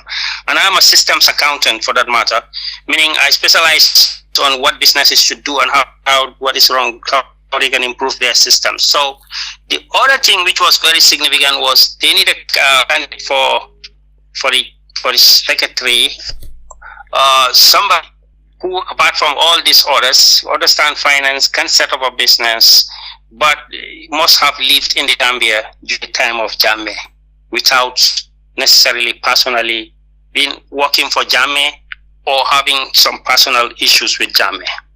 both positive or negative. So that was a criteria. I lived in the I was running Jollof, so I was basically stationed in the Gambia, throughout. Even when I went to Liberia and so on, I only go for like 2-3 months, do a consultancy, come back or do teaching. So I'm Gambian. I'm resident here. So that was somebody they were looking for who has been here. And because if you are in the country, the justice minister told me, you and you're an economist or you're an accountant, a finance person, you would have heard stories. So if these stories are going to be coming up to be investigated, you would have affected. So, and I think I was not in Janneh government. I was very interested in everything that financial government was doing. And so, I was very aware of the investigated. So this is how I got to and be sworn in. Okay. Batam yodu mungi one sense yo tamit nekon nga Senegal since high school. Hana fufu nga hamante batam yodu? Yeah, we know each other in sense. We of course we sense like interaction. Like I'm telling you, it's very. I remember him very well. And my mom sense. I think we always have tensions sometimes because when he comes to the gate, we just went to. I think we were in sixth form. We were in form 5, and he was. I tell you, boys like to go out. So I remember my push and pulls with him whenever he comes. And he's late or he wants to go out when the break is already group or his gang or whatever. So very well in sense, and I think he remembers me very well. And we have not been close friends because we are not the same batch. I seniored him 1 year or 2 years. So, but obviously when we left, we met once, and I think we met in a restaurant somewhere, and we had a nice chat. We have a lot of respect for each other, even now. But of course, we don't all on issues. But I think when you have respect for people, since if you have with them in school or after school, you can work together. I believe that if Batambe is doing something, ask him, let's give Alhaj to do this. He will know what I can do and what I cannot do, and I can do possibly, and what he can't do. So it's about professionalism. Yes, we know each other. We were all in school. Okay. Mamadi, ma buga la laaj rek bi nga tàmbalee liggéey si Janneh Commission bi time boobu ñan nga mun a fàttale ko ñi fa nekkoon di ñu mun a wax seeni tur ñi ngi doon liggéeyal. Yeah, am na yoo xam ne in a multimedia interview koo xam ne yaa ngi am sa phone sa you will know that the Janneh the commission is about 5 people. A commission is about commissioners, council, and the secretariat. So the 3 commissioners were there. You have Surata Janneh, Abiose Sose, Abiose George. There was by Marsen. They were the 3 commissioners, and Abi Bensouda was the legal counsel, head of the legal team, and I was the head of the administration, which is the secretariat. Okay. Nanga gise Surata Janneh. Ban façon ngeen nit nga foog ne moom la woon, was he easy to work with? You're asking me a professional question. Well, I worked with him for 1 year, 1 full year, and I think during that 1 year, I spent more time with him than anybody, and possibly he spends more time with me than most people, because being like you're a secretary to the chairperson. You're not only an administrator, you have to be with the chairperson constantly because you work under his instruction. So he gives you orders, he gives you letters to write, he tells you what he wants, you go, you draft it, you bring it for him, he looks at it, and he will tell you what he likes and what he doesn't like. You go, you change it, you bring it back, and if he agrees, he signs it, or he tells you to sign it. So you sign when he tells you to sign, or he signs for it. So I had a very close relationship with him. For me, that 1 year was like going to a university because he taught me so many things. He's very generous with his knowledge. So he can he tells you things, and he's a good storyteller. So he is very nice, and I learned so much from him and in that 1 year. He has a lot of conviction. I always remember this It is because I'm always with him. Whether I agree with him, we always pull it together. And there was this when we start. I remember one of the things I learned, even though I've come from an accounting background. When you writing, as an accountant, you're not so much careful about your, let's say, crossing the T's and dotting the I's and every detail, as you would have as a lawyer. Are you with me? Yeah. As you would have as a lawyer. Yeah, as you would have as a lawyer. So for me to be like his secretary, I learned a lot of things, of communication, writing formal things, and expressing, with a legal mind, because of how I will go forward with every single detail. That he's very, very meticulous. So he would notice everything: your grammar, your language, your sentence structure, your dots, and your T's. That was interesting, because before I met him, I've been teaching for many years, almost 2 decades, and when I met him, I learned so much. So I really love that aspect of it. And I remember when we just first started, when people start working together and you have different backgrounds, you can have tension. So I remember we used to argue. The commission is quite open-minded. Led by him. I remember, he brought this quotation that we always quote to diffuse tension. When you argue over something, and he said, look, Alhaji, everybody is stupid in something. So what that basically means is that nobody here knows everything, and when I tell him, what do you mean by that? He said to me, if I am a lawyer, and I am one of the most experienced lawyers in Gambia, but if you give me an electrical appliance to fix, can I fix it? I said no. So if you give me a patient to inject, I'm not a nurse. Can I do it? No. He said, so I'm stupid in those areas. So, and if you tell me about accounting, anything about it, I'm a lawyer. I said no. He said, yes, so I'm stupid in accounting. He said to me, so every human being is stupid in something. So we laughed over that when I was sitting with the commissioner. So it became our slogan. Whenever we are in a meeting or discussion and it gets tense, people disagree on things, somebody will just quote and say, everybody is stupid in something. And we will just laugh over it and then know that, yeah, everybody has a limitation. So there is always an extent to which you can push an argument. So this was Surata. He's very brave. I remember we went to also to Tanje, Sanyang, to look at the sand mining that was going on there, and we were with police officers, military or paramilitary, and we in Sanyang near this beach, and there were bees. A set of bees where we were supposed to go in, and everybody was afraid to walk under the net of the. So just diverting, taking a long way around the building, and he was like, "Oh, look, what?" He asked the police officers, "What's going on?" And they say, "Oh, there are bees, sir." And he said, "No, he cannot take that route. He has a target to do, and he needs to go there if we have to walk under the bees." So he just called out, "Is my secretary here?" I said, "Yeah, I'm around." He said, "Oh, Alhaji, are you afraid of bees?" I said, "No, sir." He said, "Let's go." So he just went under the bees, and I had to follow him.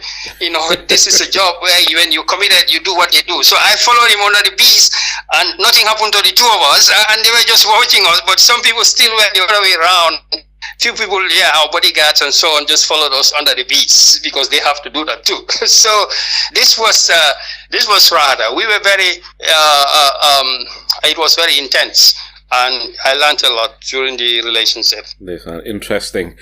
So fi mu nekk bu ñëwee si Abiyose George, lan nga ñu mun a wax si Abiyose George? Ban façon ngeen nit la woon? Oh no, come on. I can talk about the chairman. He's the chairman. This is the Janneh Commission, okay? But they were all nice people. The thing with Abiyose and Baimas, the other two commissioners, we are almost the same age. So we click.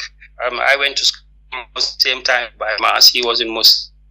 But when we talk, when you go to school at the same time with some people in Banjul, you have a lot of things in common. So we had that rapport after hours we will stay, and then because we are almost the same age, we'll make jokes, we'll talk for a long time. So yeah, the two other companies we're happy working with. Sen liggéey bi musoon na tense boo xam ne yéen ñëpp a ngi mer ku nekk mer xëj na waxu leen for a couple of minutes or something like that. Ndax lu mel noonu mus naa am si Janneh Commission bi. You see, people are human. Everybody is human. So that's why I explained to you, when you are a leader in a group or when you are a participant in a team of professionals, you to diffuse tension. And if you have conviction, doing what you believe in, you're doing, and what you're saying, you believe it, you can always have different ideas with other people. Yes, I mean, I don't think that they're together on everything. And yes, if the destiny of the country is at stake, and every one of you feel strongly about what you feel, yes, people can have tensions. But I think, the job has to continue. Fi mu nekk bu ñëwee si white paper bi ma bëgg laa laaj rek Mr Kurang jot neen fi ne information yi ngeen amoon yéen a ngi ko jëlee si Central Bank, Social Security, Housing Finance Corporation, the Gambia Ports Authority, Telecommunication Company Limited Gamtel, National Water and Electricity Company Limited NAWEC, even Gambia National Petroleum Corporation tamit jëlee ngeen fay information ne Jammeh jëlee na fa xaalis. Lan nga ñu mën a wax si lii? Yeah, I mean, you see, when the investigation started, it is very urgent, because when they give you a term TOR and they say, well, your TOR is a long statement to investigate the former president, Yahya Jammeh, his family, his close associates, in terms of their business dealings with the government departments and parastatals, and other financial and business dealings, etc., assets, their assets also. So it's very wide, So when you have the TOR like that, obviously it becomes a very challenging thing. So the question always is like, 22 years. It's a 22 years investigation. Gambia don't pray again to have a 22-year commission investigating 22 years again. I think that's why everybody say never again. But 22 years is not 22 months. This is 2 decades. Some of the people, even you are investigating, they have died. Some have dead. Teenage. Very challenging. So, but institutional records you can rely on to get the information you want. So that is why you try to focus on because you believe that financial crimes are committed. So for the footprints of the financial crime, and you find the footprints of the financial crime by following the financial trail of the transactions, which tend to be distributed across different institutions, banks, corporations, individual accounts or businesses, etc. So you try to cast the net as wide as possible. But I think when the Janneh Commission report came out, they said that what they have investigated, they have about $300 million, $300 million that they believe Jammeh has misappropriated during his 20 years. Him and his close associates have misappropriated during the 22 years of service. Well, that will go about $15 billion. But you see, some of us, were saying that yes, this is even before the investigation. Somebody asked me, "Moam kumalaj munama, yo nyata nga fogne mom la ñoo investigate." Manako bro, I'm an accountant. Munama yeah. Somebody asked me, "Bala ñoo commencé investigation bi mu laaj ma munama, yo nyata nga fogne mom la ñoo investigate." So manako, well, as an accountant, small vision for 22 years. Oh, hey boy, no, it's too much. Like, you're crazy, man. Manako, $1 billion, manako, $1 billion, yeah, no. Why wouldn't they make investigation be? The person is even if you say 2 billion or whatever, it can be up to that. Yeah, because you have a vision. When it's your profession, money is your profession. You and you see what's happening, you can visualize. So why, when the report came out, they said yes, they have calculated what they have investigated. Yeah, Jammeh misappropriated about 1/3 of $1 billion. Why? Everybody knows, they themselves know that you cannot exhaust, or they have not exhausted the investigation for one reason or the other. Yeah, people have different reasons why the investigation is not exhausted. Some people feel like, oh, maybe there are some things that they should investigate, but they just deliberately ignore, right? Or there are some things that they don't know about, or there are some assets they don't know about that came later after. But there are a lot of reasons. But the fact is that independent in people also abroad, everybody in the world was following the investigation. So, and people have other information even while Yahya Jammeh was on. So one of the international investigative magazines came out and said, well, it's about $1 billion, 900 and something million dollars. So you can see that the commission definitely would admit that they did not investigate everything, but still, with the limited amount they investigated, with time and resources, they came up with about $300 million. But people say, well, it's still $1 billion or more. So this is the fact. Mabugala Lajrek, Mr. Kurang, according to the Janneh Commission white paper, gangi joxe big figures, lina big figures la, because on 1 billion ñun Gambia ni tamundi dega 1 billion de 1 billion lu bari la.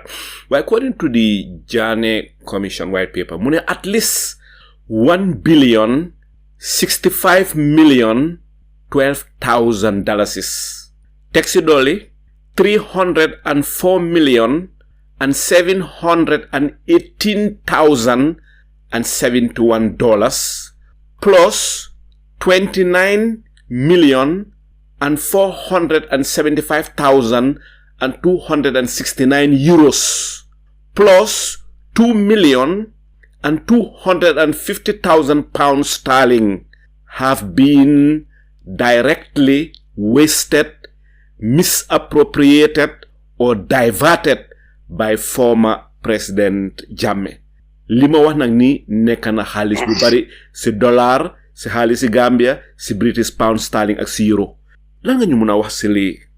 Yeah, I think that's the minimum, like I said, that somebody can say, yeah, because obviously we understand commission, what they have not investigated, they will not, they cannot report on that. But yes, I have no way to disagree that these figures are the minimum you can have.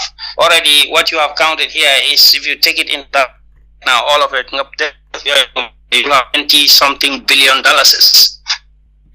But Mamadi, mabuga like go ahead. Yangi disappear on. Go ahead. No.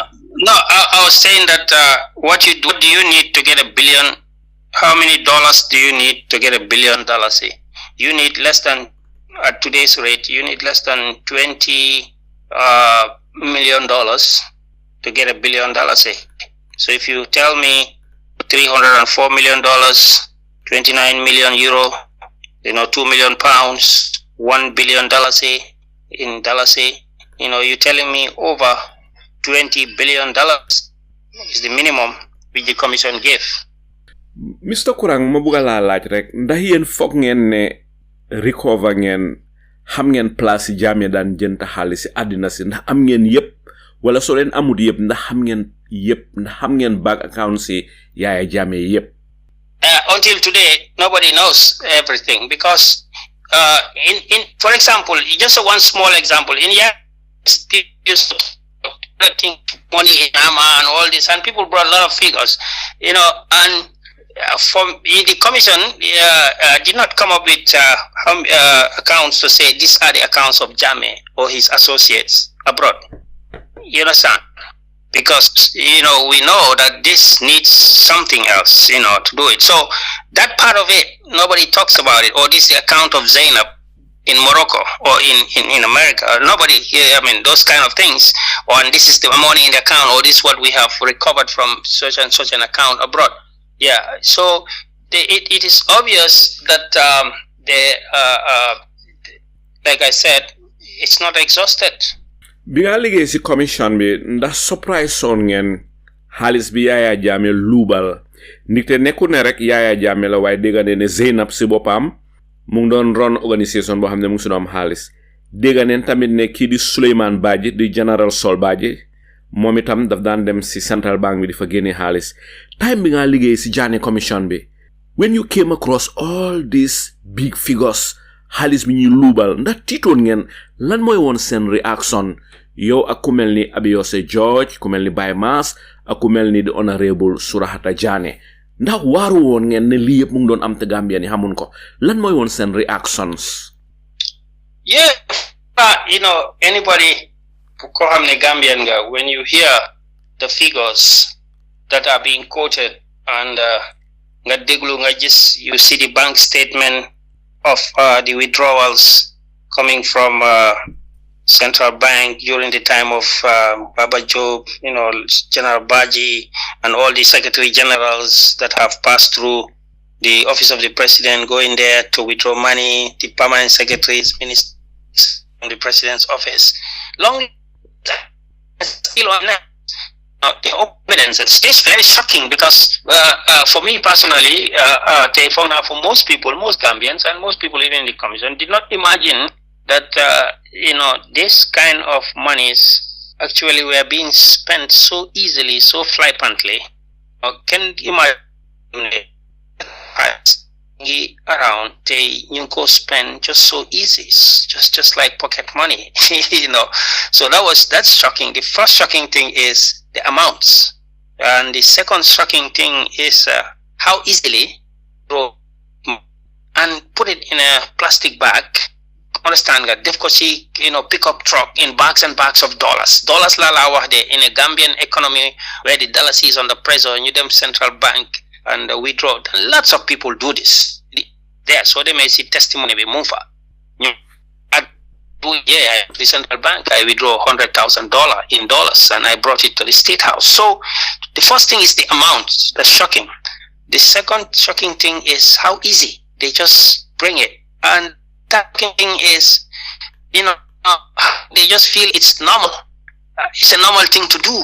What kind of mentality? While the rest of us were sitting, there was no way we were ever going to know that's what happened if the regime had continued, if Jammeh regime had continued.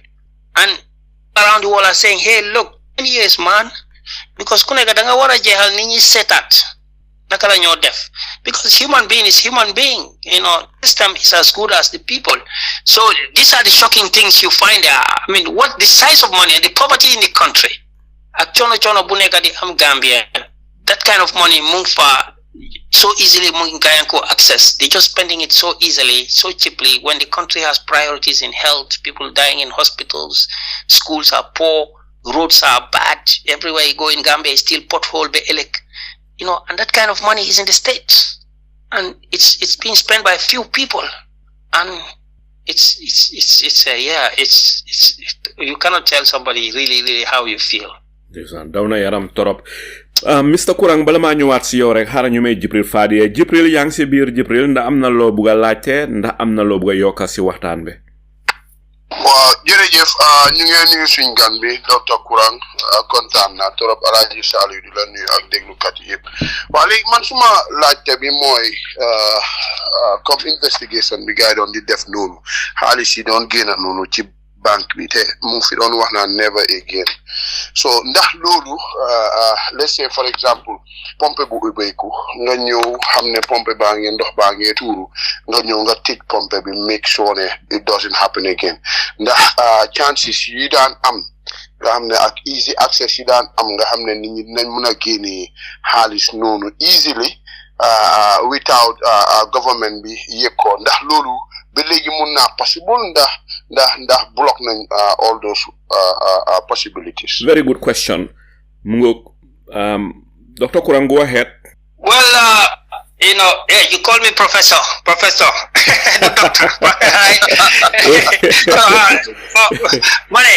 Nakala, so holy, right? One thing you learn from that is, well, just name the job last time. There was this account in Central Bank. It was the gateway fees that the telecommunication you call from America to Gambia termination charges was in dollars. Account la bo xamne in dollar Jammeh mu ko oye on special account. It wasn't a security account, it was just a social account. Why Munko Jammeh was sending his permanent secretaries and officers and military to go and withdraw. So that was the thing. We saw after when the coalition came 2017, 18, 19, coalition they saw that account, even though maybe they opened, some people said it was the same account, there was some money left and etc. And they started using it for the activities of the coalition. But the difference is that in a transparent society, that came out. People brought it out. People leaked the information, and journalists were not afraid to expose it, that these people are continuing an account that Jammeh opened. So I think they did something about it. I'm not sure exactly, but they tried to stop the way it was used, and maybe they closed it and to this consolidated fund account, which is the accountant general. So transparency brings that, but in Jammeh time, the transparency wasn't there. So people know it was happening, but even those who know and they were participating, they were afraid to reveal it. Freedom how much you buy? He didn't see those checks, $1 million cash in a pickup truck. Freedom will insinuate, but they can't get the details because people were either afraid or complicit, and they don't expose it. At that time, it was threat, because when a general calls you from state, the big man say, I should come for $1 million, they just send a text message to the governor. There was fear, and not only fear, maybe people yielded. They subdued. People subdued and allowed it to happen.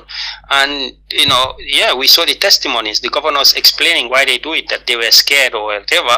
That's why they do it. And when they asked them, why don't you resign? And they said, well, it's not easy to resign like that. Why don't you leave the country? But people said the easiest thing is just agree and let it go. So that fear, it exists now. So I don't think right now, maybe the government will spend in other ways, Jelfi, maybe, or not the government, but some officials in the government, they put their and cut here and so on. We have to steal loopholes to close, because that is as bad as taking it. Jammeh mom need 10%. He just go and take it because the country belongs to him, according to him. So mom the fire on a central, why do you take? But now you can go to parliament. People can make noise. Journalists can write about it. Before, if you write, you publish Jammeh's check, boom, sign, them central bank, withdraw $1 million, sign ko. God knows who is only in America on freedom, anywhere else you are. And even if you're in America, they will find out who knows about this. So, that darkness, that veil was there. Veil be moved for one. Now the information is the power, but it wasn't coming. They suppressed the information. Now information is still power, and it's more difficult to suppress the Jamanobi. So Fogumane, I'm saying that yes, corruption is still going on. Even the government themselves, they admit it's going on, and it's not being fought how it should be fought. But I don't think the abuse will be up to that level at this moment. But even the figures may be, there, but not in the same way. Intimidating one man, bodyguard just call and come and collect in a plastic bag. Ñibi kër dem joko Jammeh ñu laaj officers yi so leen joxe xaalis bi Jammeh fan lam ko dee def ñu ne dafa am big safe bu mel ni néeg si office am foofu la dee def dollars yi. So I don't think that can happen now. I'm not sure.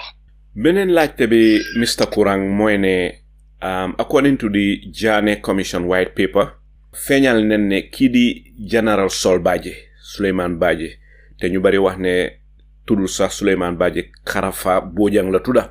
White paper bi feeñal na ne moom Sol Badji def na ay withdrawals from the central bank lu tolloo ni $23,645,342 ba pare dal di jaaral beku waat dal di jëlaat €300,000 jaaral beku waat dal di jëlaat $14,606,000 moom Sol Badji. Ma bëgg laa laaj rek, yow yaa ngi woon si Janneh Commission bi nga demee bay di la figures yi nga xam ne moom la Sol Badji dal di withdraw from the central bank, yow lan nga yëg, lan mooy woon di muut, lan la Surahata Janneh yëg, ku mel ni Abiyose George ak ku mel ni Baye Mass ak yow, lan ngeen yëg bi ngeen demee bay di la figures yu bari yi Suleiman Badji dal di dem génnee central bank bi koo xam ne du ministre du vice président général la rek si army bi war a am sañ-sañi dem central bank di def withdrawal seeni of course soldat yi ñeme ñu ta dem central bank withdrawal yi without the approval of Yaya Jammeh ma bëgg a xam rek lan mooy sa gis-gis si li ma wax. Well, because xam nga a judicial investigative process dafa am objectives. The objectives, in this kind of situation is to know, the shots are fired. Not only who fired the shots, but who ordered. And I think it's not only Sol Baji, but there are so many other people and so many names in the commissions. But at the end of the day, I think people are in no doubt who is firing the shots, who is ordering the shots. Yeah, Jammeh is the one ordering the shots. Okay. Or financial shots. Wow. Mr. Kurang, ku mel ni Sol Baji, ku mel ni Aïssatou Njie Seydi, ku mel ni Amadou Samba, ku mel ni ñoom Mohamed Bazi, ñoo xam ne ñi yëpp Janneh Commission bi daf leen tudda ñoo xam ne ñi leen bokka si ñu luubal alal gu bari si xaalis Gambia tudda leen si sa Tariq Musa yéen Janneh Commission bi tudda ngeen Tariq Musa moom itam bokka si ñi nga xam ne luubal xaalis dëkk bi ak ñoom Mohamed Bazi ak ñeneen li si gën a daw yaram sax am na ñoo xam ne ay foreigners leen den si involve toog ba ñun ay doomaani Gambien jox ñu doole ñooñu ñëw bokk si ñi gën a yàq xaalis dëkk bi xam naa di nga mën a remember tamit ku mel ni Fadi Mazegi ku dégg tur boobu sax xam ne kii du Gambien ñi ñëpp dañ doon liggéey si nguuri Yaya Jammeh gi di yàq suñu xaalis dëkk bi di luubal xaalis dëkk bi mu nekk lu daw yaram am na tamit ku ñu ooyee Nikolai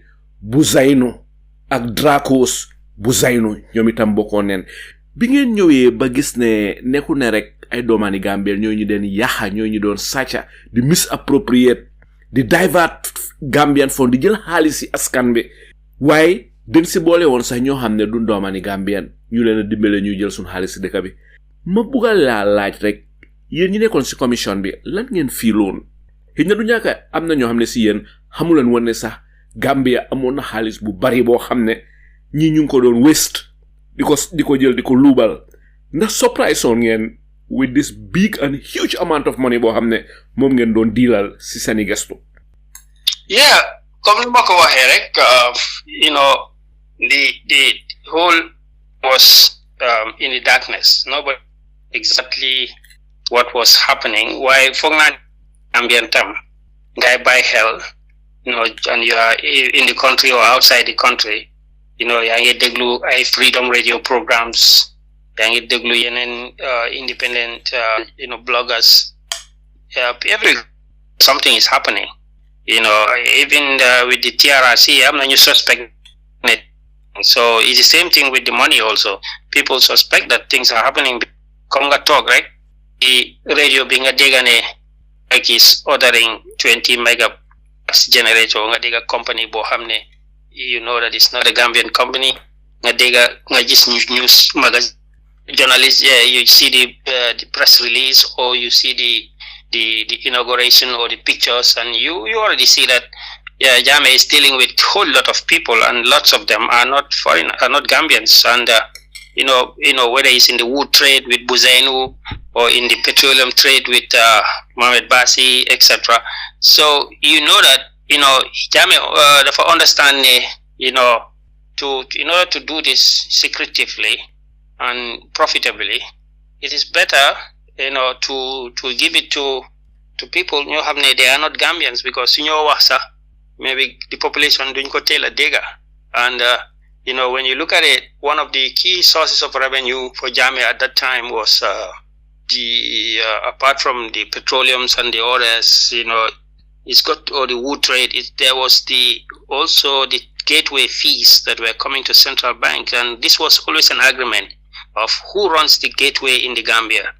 And it has always been like, that's where you had the Basis, the Tariq Musas, they bring Hureri, some business tycoons from the Middle East, and they come to Jammeh and say, oh, we can run your gateway, because the Gambia don't have the capacity to run the gateway. And they usually agree on a fee. For example, the last 2 years of Janneh, there was about $50 million that came from the gateway.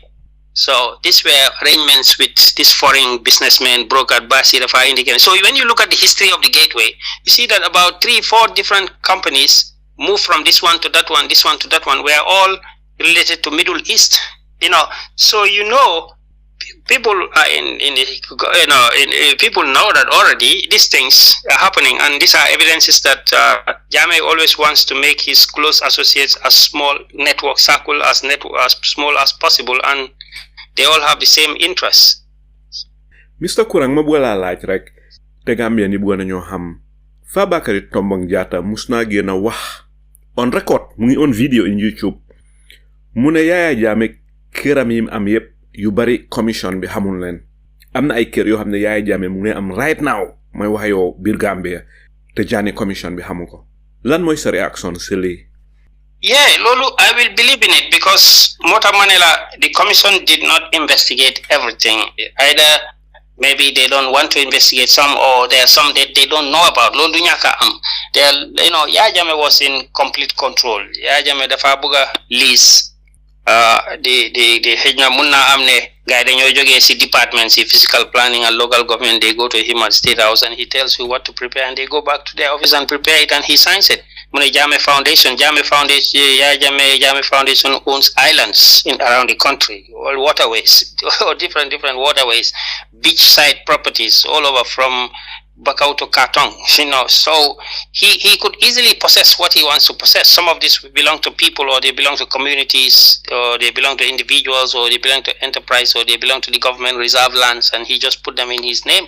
So it was not, you could only gather because you didn't have Jammeh testifying and telling you, oh, I own this, I own that, and you only have to put, bits and pieces together, so Fogna, that's why you see it happens, for example, in Nigeria. Abacha dies until after 20 years, they still don't get access to everything that he took, because dictators can take so much in a short period of time, because, some of the properties and some of the assets to acquire them is just legal process. Asset is nothing. So ame kirby, so mome kirby, yako wara dem occupy ko. No, you don't need to occupy it. You just have the papers of the compound. Nobody even knows who occupies it. So you can see properties around the country, and Jammeh takes it and put people there, or put his friends there, or whatever, or put anybody there, foreigner or whatever, and nobody knows who owns it. You see the property, you cannot ask a property who owns you. It's the paper that owns the property, and the paper is the easiest thing for Jammeh.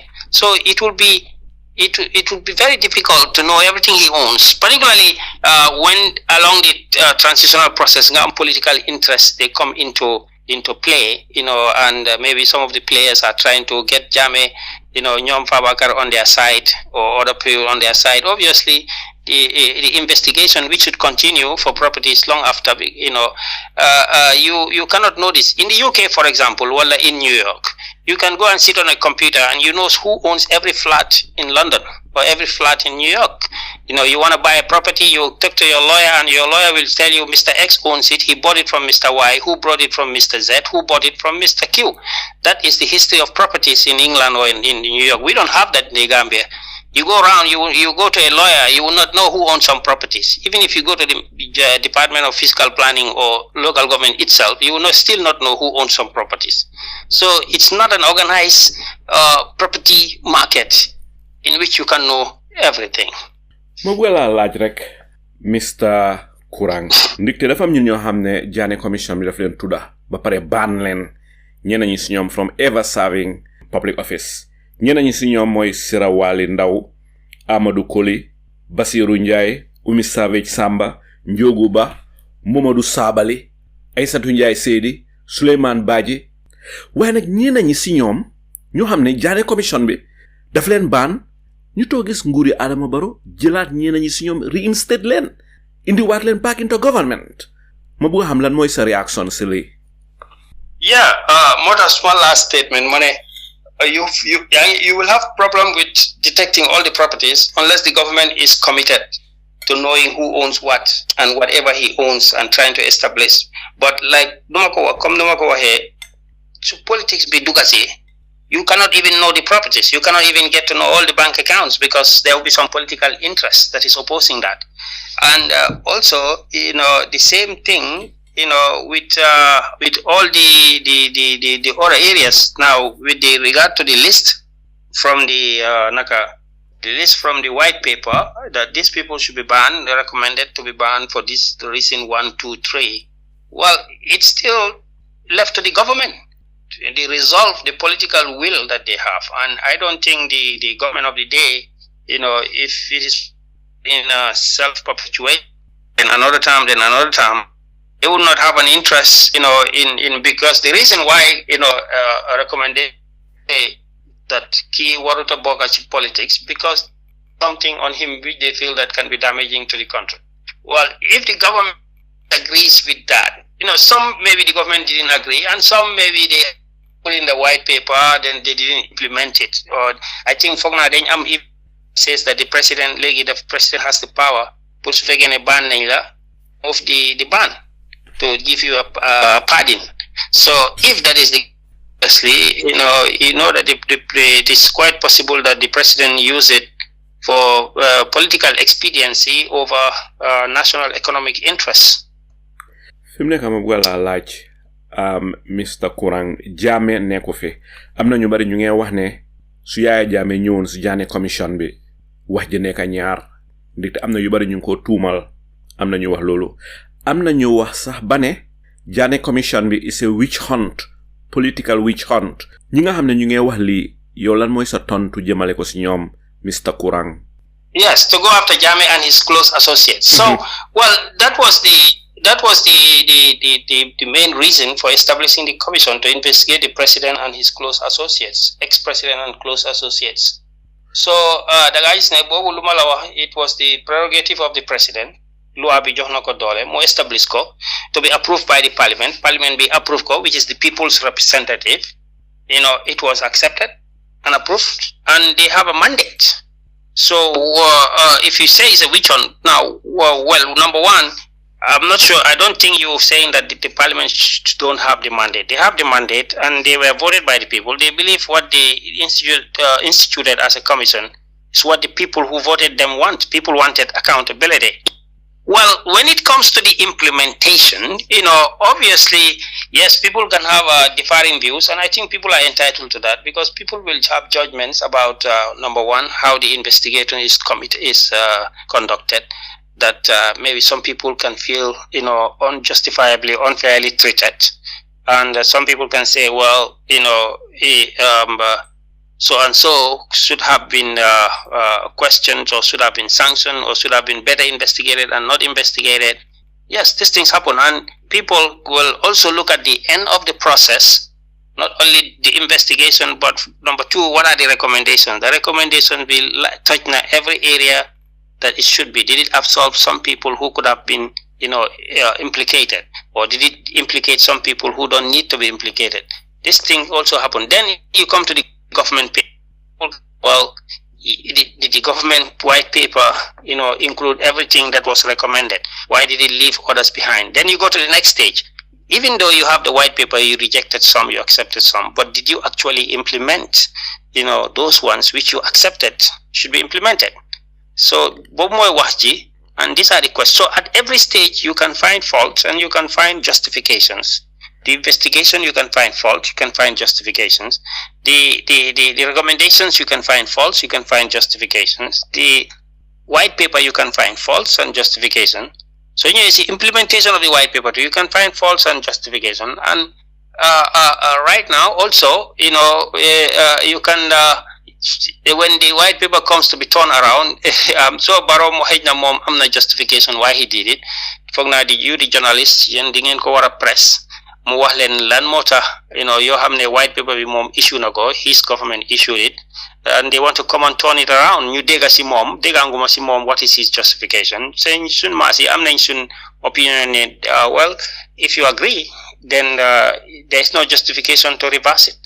Mungo Mr. Kurang so tege ko sa baram rek ñu dem ci Jibril lan nga am pour wax? Wa jërëjëf man lima bëgga laaj professor is technicalities, because léegi bu fekkee ne yéen find ngeen ne President Jammeh wala any other person that is wanted that ne jël na that amount of money ñu wara confiscate all his properties. Yeah, léegi dañ wara jël yépp moom mu claim ne lii man maa ko moom mu proof ko ngeen jox ko ndax yéen yéen a war a dem ne lii ak lii lañ ñu amel pour ñun ñu jël ko ci loolu because li ma gis mooy it seems like ne yéen loo mboolem loo xam ne président Jammeh mu ngi si turam da ngeen jël yépp so loolu ndax legally moom moo war a ñëw ne this mu justify ne lii is mine and I should get it back. Go ahead, Mr. Kurang. Wow. Yeah, that's an interesting area. You know, maybe I can give you some insight because before I left the commission, anybody you are on the investigation, you're a close associate of Jammeh or you are part of Jammeh's network or family, and you are accessible. Commission bit of what they call asset declaration, right?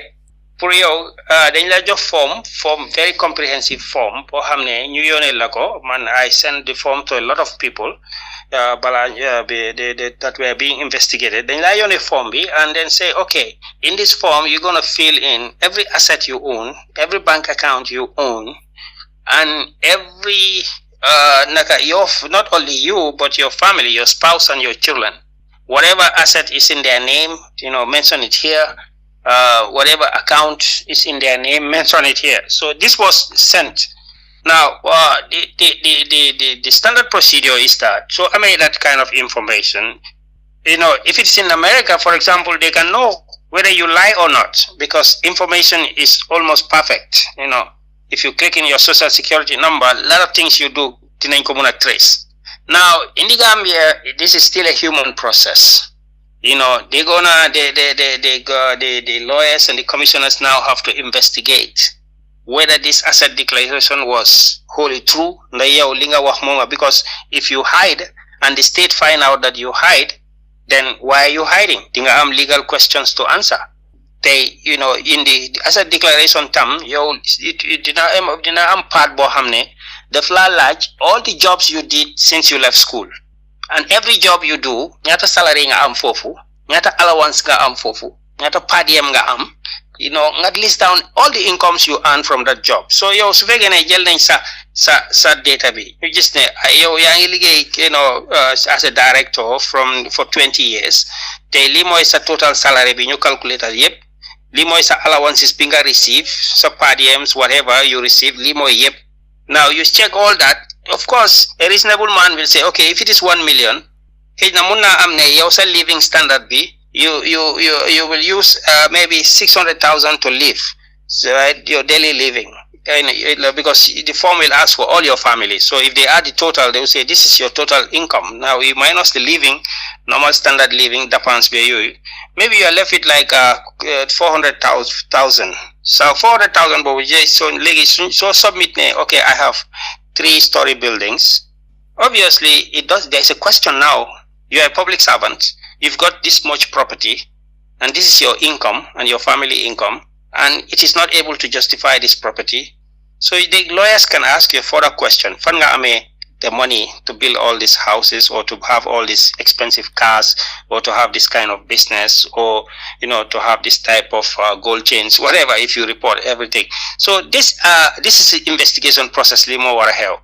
But we know in Gambia this is not easy, because this is a lot of places where investigations can get compromised, because people have interests.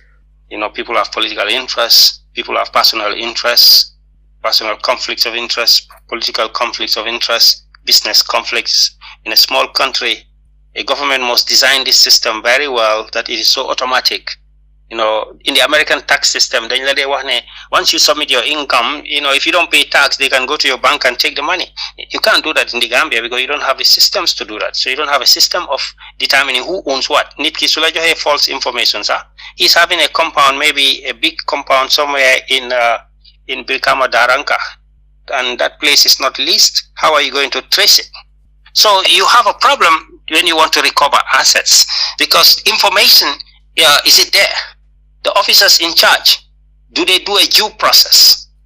And now the assets also which you seize, because they seize a lot of Jammeh's assets. Jammeh, I know that for sure. All the ministers, all the palm secretaries, they get a list of, in the Janneh Commission, they have a list of everybody who was a minister in Jammeh's government. Everybody who was a permanent secretary, they have the list. I have seen those lists.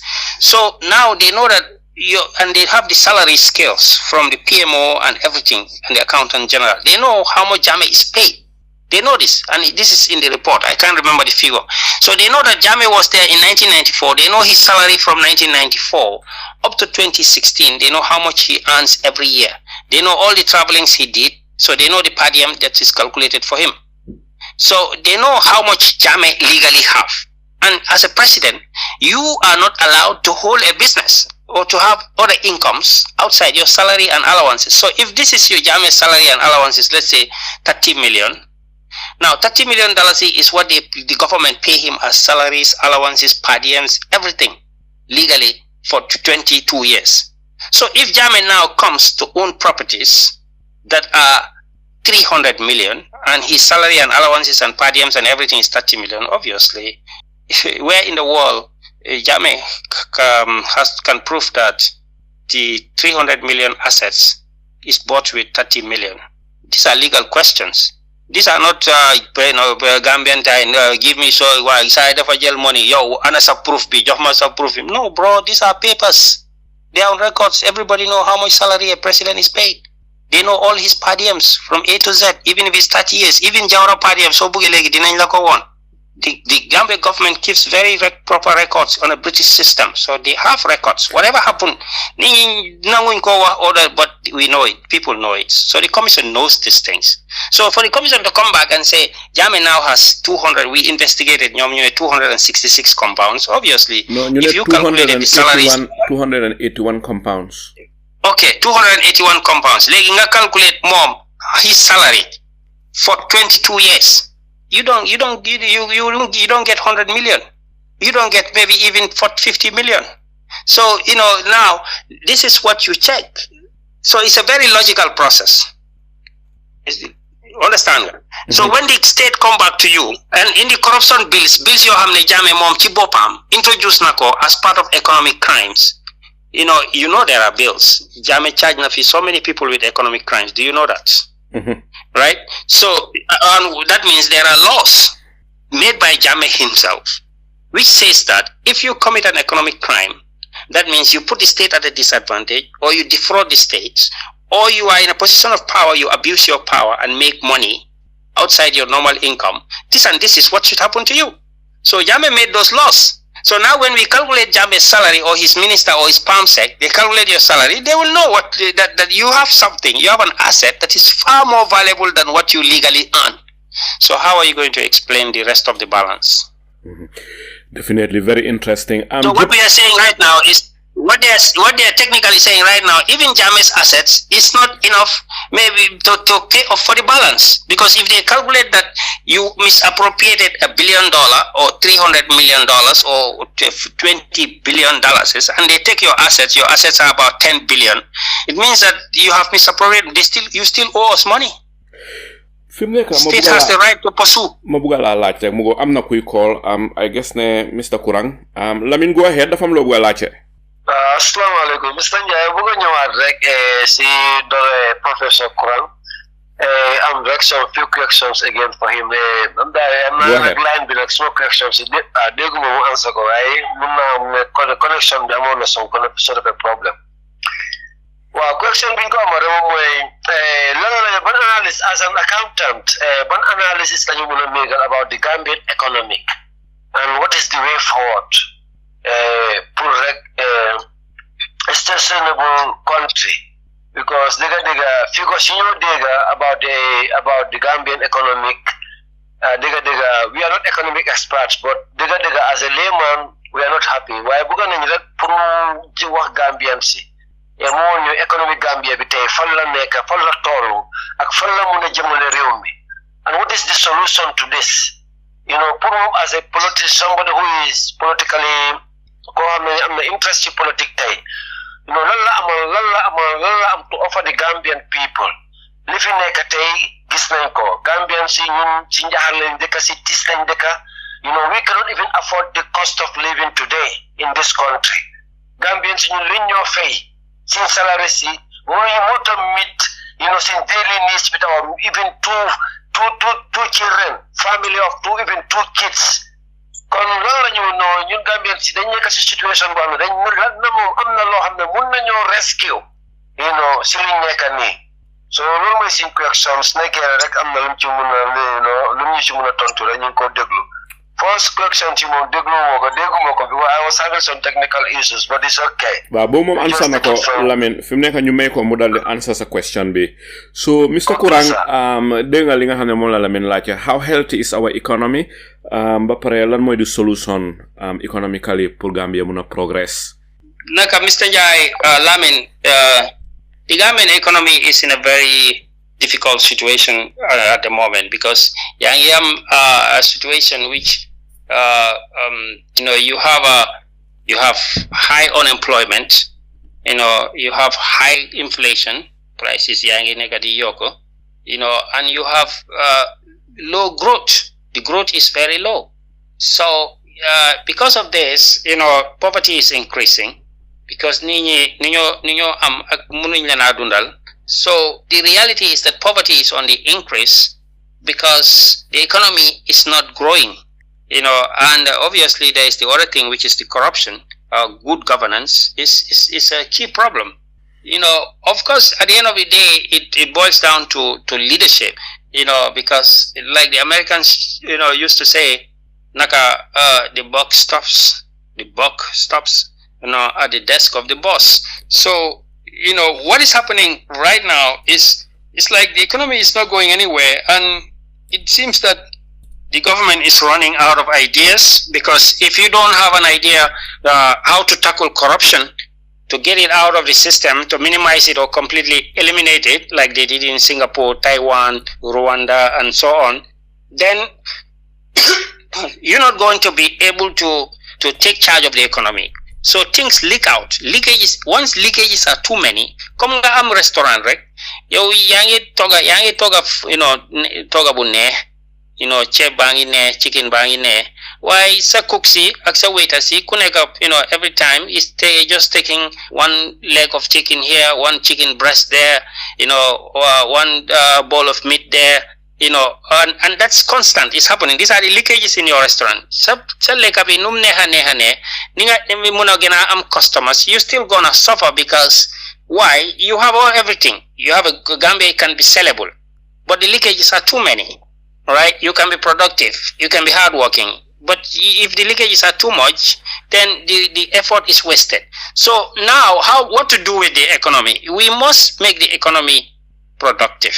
Right? Gambians must be able to do something that they can sell to the outsiders. And Lolo Suware Hell, you have to look at the fungus said, yen sectors moneka Gambia, because every country in economics, they have what they call comparative advantage. The comparative advantage, Dokomuna Guinea, it's been here since economics was created, and it's still around. Now comparative advantage, more young dekabi danga wara concentrate si areas bo hamne, hejna nekune yow ya daha ñepp ci aduna bi, waye yow advantage bi nga am, yenen dekay amuñ advantage bobu nonu in your environment or other places. Number one, Gambia has tourism, an economic advantage. Sandy Beach from Bakau to Katong, we have opportunity for ecotourism, inland tourism.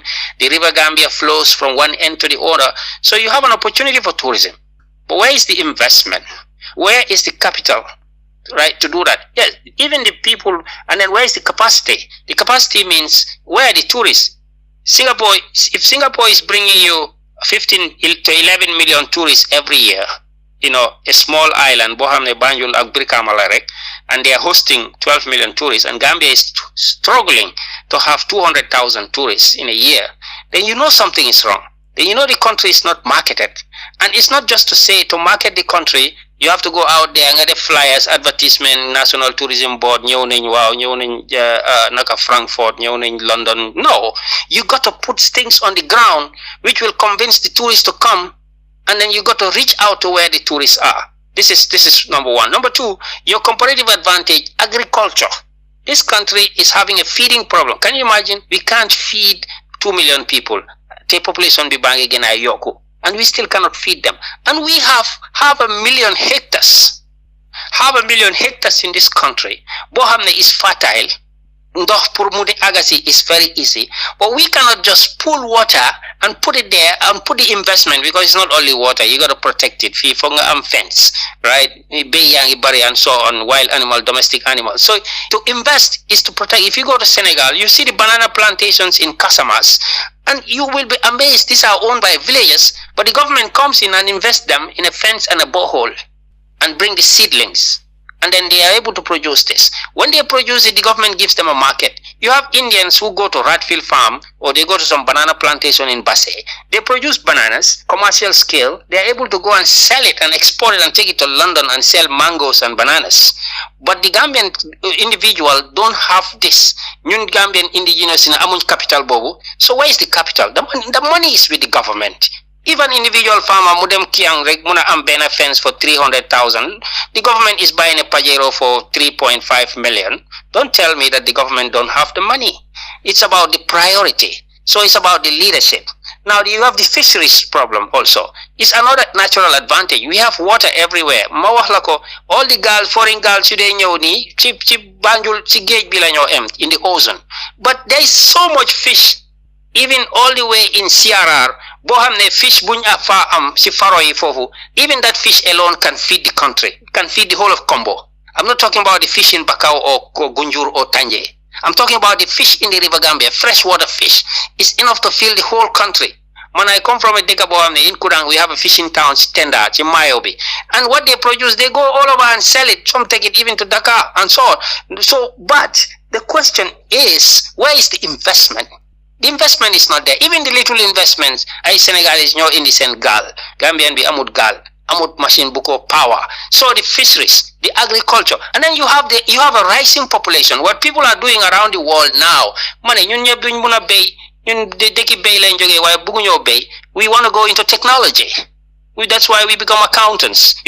But we have hundreds of thousands of people. They're still sitting at home. All they need is a small IT skills. Gambians are smart to be technology, to go into programming. People are using now saying you cannot build factories. They take much more money. You have to build factories for your agriculture. You have to build factories for your fisheries. But I'm saying that you cannot compete with Taiwan on a semiconductor factory or a computer manufacturing factory. But you can technology. You have the soft economy. Soft economy bo xamne moy knowledge bi moy nek capital. Now people are building knowledge centers. Knowledge centers yo xamne da nga am a group of young people, 200, 500 of them. You sit them somewhere. They are well trained in IT. They sit down and they answer to calls from where? From Washington. They're taking calls for customers for Bank of America. They take because they speak good English. Indians are doing this. We Gambians even speak better English than they are having now telephone banking in India, where you are banking, you're doing banking in Germany, Frankfurt, where when you call, or in London, when you call, the person who responds is in Bombay. This is about the knowledge economy. This is where people are moving. He said Gambia, the economy is very exposed, right? It's very connected because of the diaspora. So many the countries where everybody has a mobile phone. So if you talk to people, they tell you the mobile phone penetration in Gambia is as high as any country in Africa. Every Gambian must connect with somebody abroad. So Gambians embrace technology. But that is not just about making calls. It's about exploiting technology to get into the knowledge economy. We haven't got into the knowledge economy yet. The Gambia is supposed to be a hub for trade. Bohamne poor bimon, that the Danjel Bagas did go in the fee, guy did joge Mali and do it. Why is that happening now? Where are the roads? No, not just the roads, but where is the port? And a port be? Bungi there. Where are the machines in the ports? Why are we buying Pajeros? We're not buying we're not buying cranes. In Singapore, they can deal with maybe 100,000 tons, for example, or 100,000 containers in a week. If Gambia cannot handle 20 containers in a day, then you have a problem. Then your income is now going to Dakar because Sabagasi fofla nyo wache. Dafa melni ñun bu gaay Mali doon ñew fi ji jël bagage ñun ñu ngay dem Dakar di jël bagage. Why? We have a natural port that you can build a port not only in Banjul, you can build it in Kawur. There is already a port. You can have it in Kudang, in Kuntaur, in Georgetown, in Basse. All these were ports. 50 years ago. They can be modernized into modern ports. You can have a container come all the way from New York straight and go and offload in Janjambure.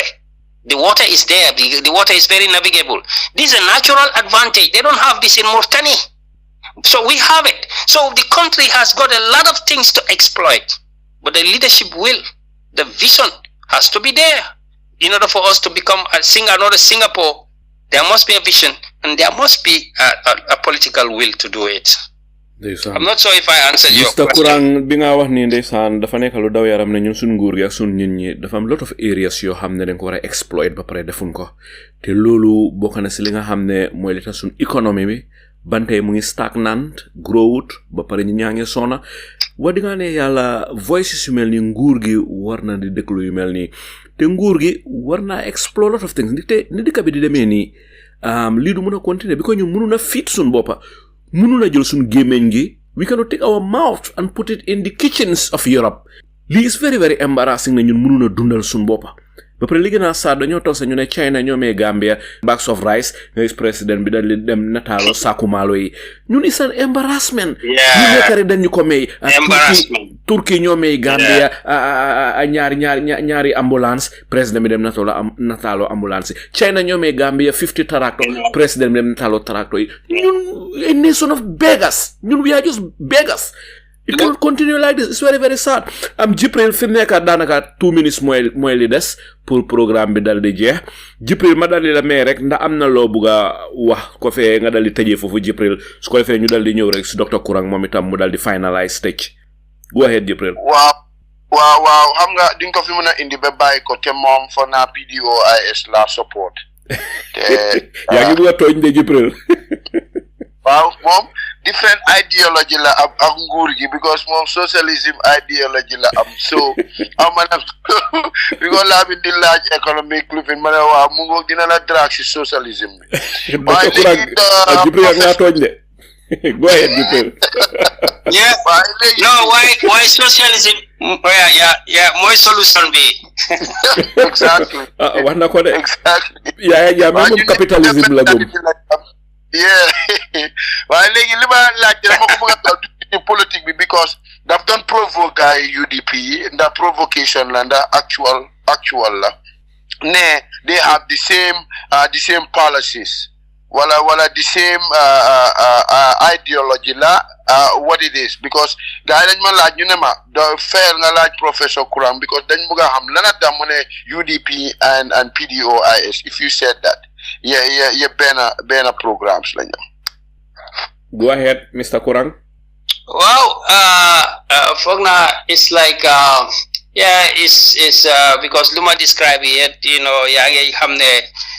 PDOIS transformative agenda address na a lot of things for Hamne Gambia def ko need. So, in terms of putting the productive resources in the hands of the people, lolu regular because otherwise, describe how Jammeh handed over the economy to the foreigners, to maybe 12, 13 or 11 or 6 foreigners. So why don't you give it to 500,000 Gambians? Loss be. Nakanga imagine that will be more loss.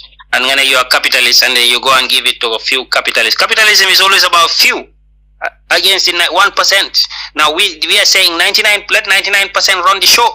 So what she let them be, it's like I think what is it again? Question B. He's talking about PDOIS, isn't it? And 6 and 9, yeah. Brain Bison and Nasa. Why it's not a provocation. I think it's a historical, contextual, reasonable judgment, in the sense that we already know that Barrow learned his politics from the UDP. Am I wrong or correct? He was there. That's the only party he's been. So Jaru Tonto after more one day we know that everybody, even Barrow himself, knows this, and he beats his chest about it, that he was there and he was in the middle of it. So we know that was his politics. Now that's number one.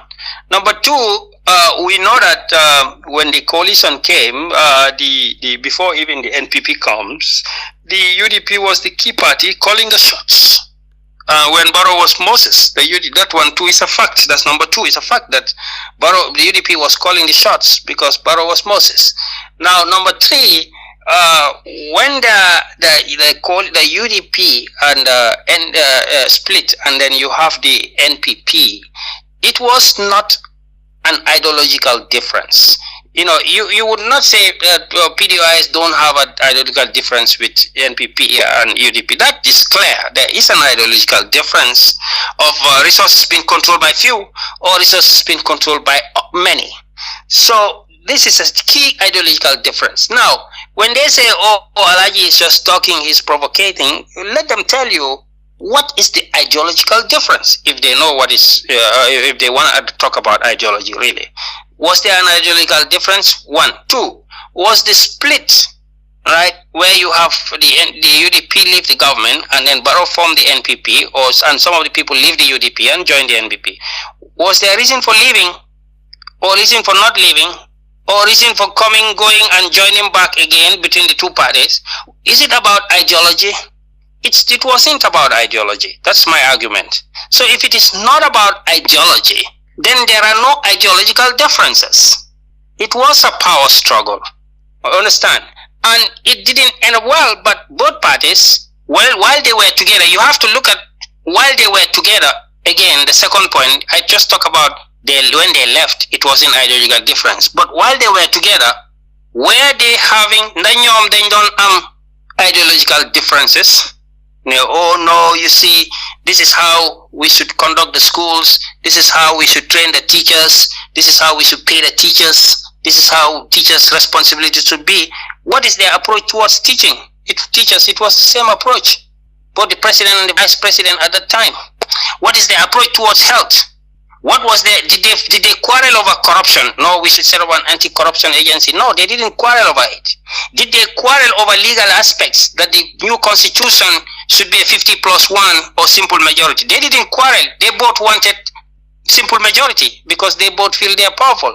And while they were together also, they both supported simple majority because when they are together, they feel they can definitely win. So they have similarities in political ideology.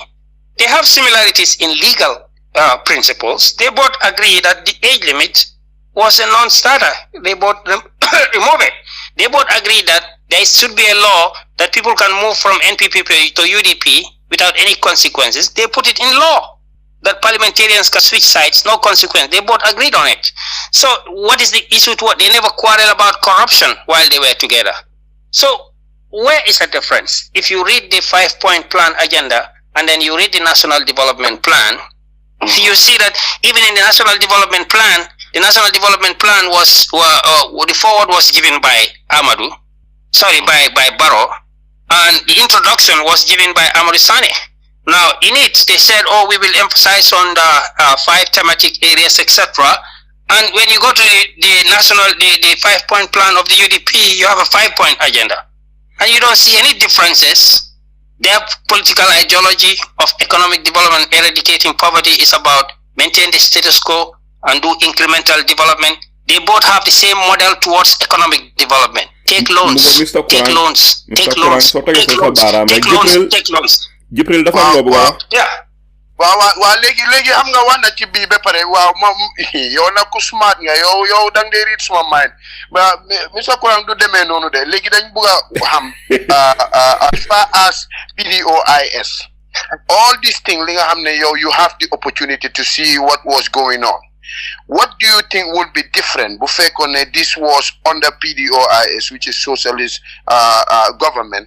Lan nga foog ndax Gambia ni kon tey wala buñ ko jëlee fu mu nekk nii, what's gonna be the difference?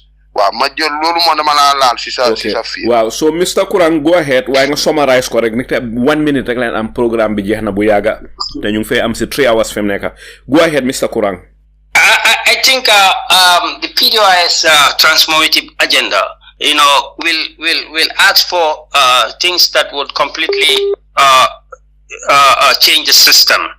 And number one, is about the political process itself.